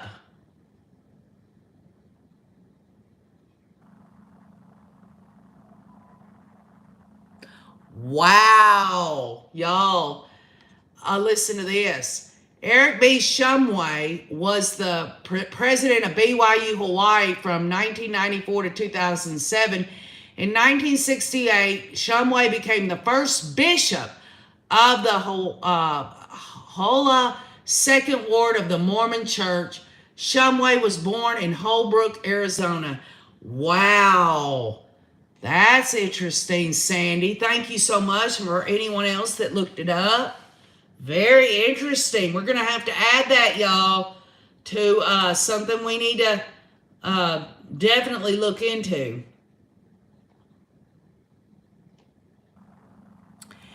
The fourth phone number associated to Chad was saved as Bubby in the Lollytime iCloud account. Oh, I'm Lori, and I'm going to put your name in here, Chad, as Bubby. Oh, Bubby, I guess you don't have any idea or clairvoyance to look beyond the veil. Oh, Bubby, you're going to be in prison the rest of your life with Bubba. So Bubby and Bubba are going to be partners for life. It was activated from July the 1st of 2019 through October of 2019. So y'all know when it was activated, that was 10 days before Charles was murdered. And then October of 2019, October 2019, and it doesn't say the date, but that could be Brandon Boudreaux as well. This phone called, y'all, the mortuary in Arizona after Charles died. Interesting, y'all. This was when Chad DAYBELL, remember Chad DAYBELL, called, said he was a nephew from Iowa, wanting to find out pricing on Charles Vallow's cremation. This is that phone. And it was saved, the phone number associated with it was saved as Bubby. Lori also texted an Allegiant Air confirmation to this phone. Lori also texted this phone, "Birthday kisses all over," and was saved as Bishop Shumway in the Lori for Style iCloud account. "Birthday kisses all over Chad, Bubby. Oh, I kiss you all over Chad." Ugh, that's so disgusting, y'all. So disgusting. Thinking of Chad DAYBELL. Ugh. The fourth number was only in contact with one of Lori's numbers and one of Alex's numbers. It was saved in Lori's iCloud account as Bishop Miller. So now we've got a Bishop Miller, y'all. Chad texted this number saying he would call from a 401 area code, which is Rhode Island. So there you go. There's the significance of Rhode Island. We don't know what Chad, I don't know if they put that in there so that it would make it be like something that somebody was getting from Rhode Island. The next slide shows two more phone numbers that were used after the homicides. One was associated to who, y'all? Raphael as Chad, and James and Elena as Chad and Lori. On December 4th of 2019, Chad sent a group text to his kids saying, "Hi, this is Dad." This number was saved as Raphael and Zulima's phone. Another phone number shows a text on December 14th of 2019 to his children that says, "Hi, this is Dad." This is Chad. The number was used by Chad and Lori according to Ian Pulowski, Melanie's husband. Okay, so perhaps y'all, Ian's going to be testifying this week along with Melanie Pulowski and Summer Shiflett at some point.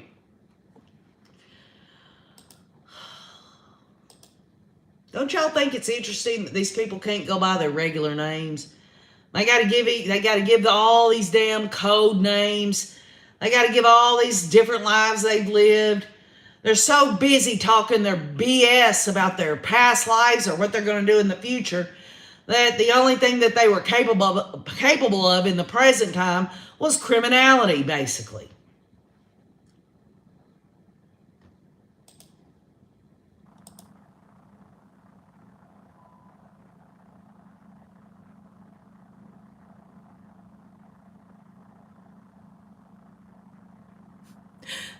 Jennifer Esslinger says, "Bouncing Bubby Balls. Bouncy, bouncy Bubby Balls, Chad. I want to kiss you all over, Chatty. Oh, let's do some bumping and grinding. I'll twerk for you, Chatty boy. Oh, Raphael. James and Elena. They were so busy. They were such horn dogs in the whole thing. Oh, Bubby Balls."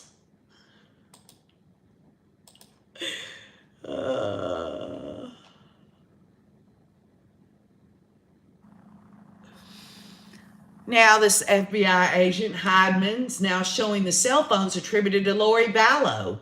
The first, the first phone number was connected to illegal air records. Sorry, y'all. Delta flight records, and was the contact number on a Hawaii wedding quote request.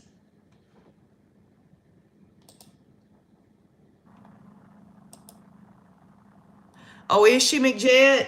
Has she gone back to tweeting?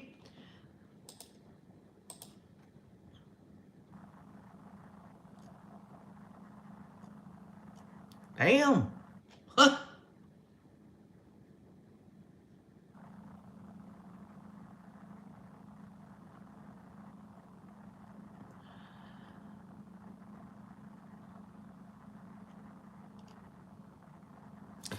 Crusher Easton says they were successful in getting data from Google and a warrant obtained. Rachel's asking to submit 107A, but Boyce said it had already been admitted.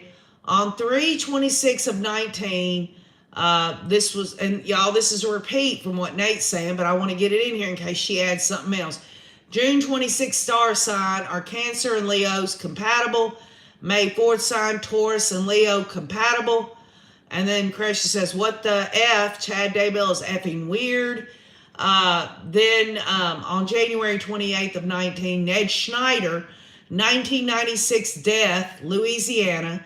Ned Schneider, Louisiana, born 1951, died 1996. Bodies possessed after the original occupant dies. Then she talks about Lolly Time Forever at Gmail with the Malachite. Crusher talks about Herbert life insurance policy for the children. Lori was Googling this before the kids were murdered. Phoenix Pet Services, the Craigslist, sell service dog, Little Angels service dogs. Kennedy Elementary, Rexburg, Idaho phone number.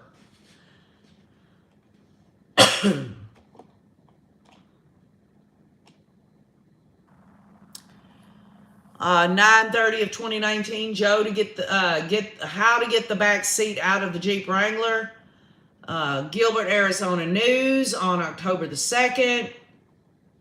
I didn't know she went back to tweeting, y'all, but we'll go between the two as long as she's doing that.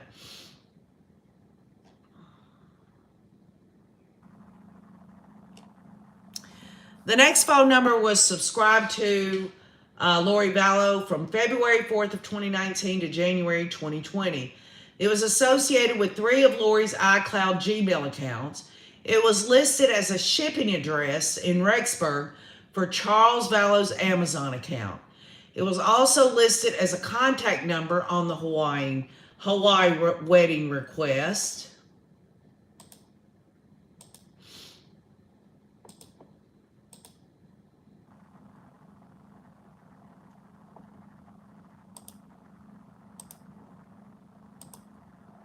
And those who are joining us later, I am going between Nate Eaton and Crusher Case and of Difficult Research. You can find her on YouTube. She is the aunt of JJ Vallow, and her mother and father are Larry and Kay Woodcock. She is tweeting, live tweeting. I'll get as many as I can in. She's in the courtroom. Please visit her channel, subscribe to her channel, be there to support her. She is a victim's family member, and she also has one hell of a catalog of things that she has been researching about this case. Lori gave the 3rd number to Chandler Police after Charles was killed. It was associated with Premier Financial Services, which was Charles Vallow's business. It was also listed as a contact on the Hawaii wedding quote request. So Lori, she has to murder him and leave the house and get into Charles' rental vehicle. She has to steal all that money out of his account. She has to take his airline miles. And to top it all off now, she's using his business phone number as a contact for a Hawaii wedding quote request and giving that number to Chandler Police. It shows you how this woman rolls. She is disgusting. The next slide shows Alex Cox's cell phone attribution. The first number was provided by Alex to the Chandler police as they were investigating Charles Vallow's homicide. It was tied to Alex's email accounts and listed on Allegiant flight records. So, just to reemphasize this, y'all, they're looking at a slideshow that has to do with the attribution. In other words, everything that each phone is attributed to.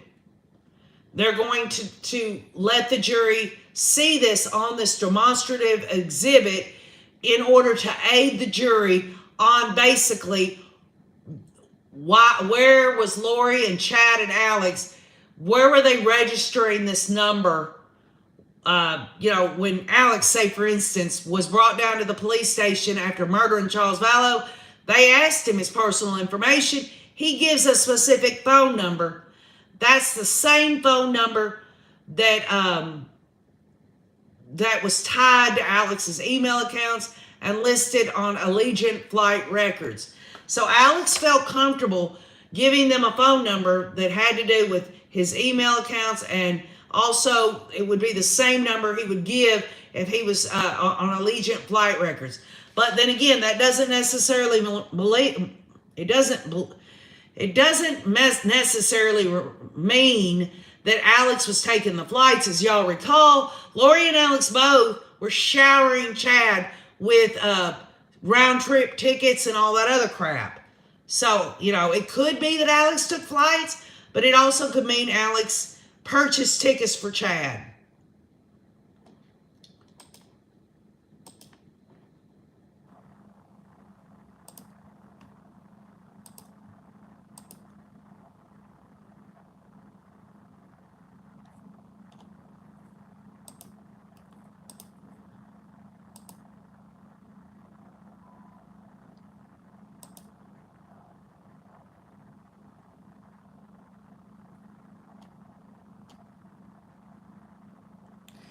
The second phone number attributed to Alex had no subscriber name, but it was active from September to December of 2019. The third phone number was tied to a Samsung Galaxy phone found in Alex's apartment. There was there was a subscriber name, but it was associated to Alex's email address. Now,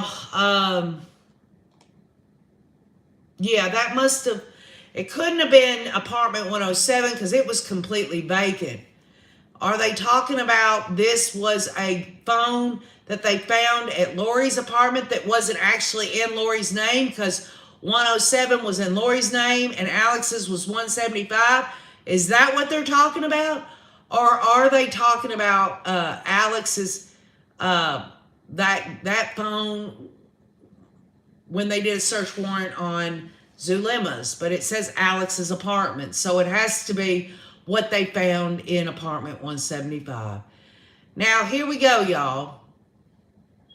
This phone that I just told y'all about, it was saved as Spencer's wife in Lori's iCloud account. And, as we have went along here, they're using different names like Bishop Shumway and Bishop Miller and Spencer's wife and all these other names and stuff.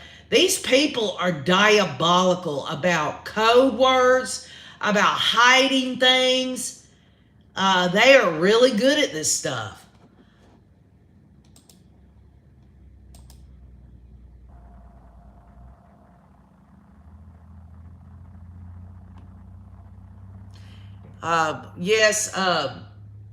Maryland's letting everyone know this is a woman FBI agent on the stand for the state. Blake says this is a logical time to take a lunch break. Boyce agrees. We will be back by 1 p.m. So here in an hour, y'all, we're going to get back together, be looking for the live stream hookup. Thank y'all all for being here. Remember, when I post these, that would be an excellent time for you. If you have something you really want to ask or something you want to comment about, put it on the rewatch. You don't have to watch it again. Just put it on the rewatch. That way I can go through them because I read every comment. I apologize to all of y'all that I didn't get to your comments, but we'll get back together after lunch, y'all. 1 hour. Look for me, everybody.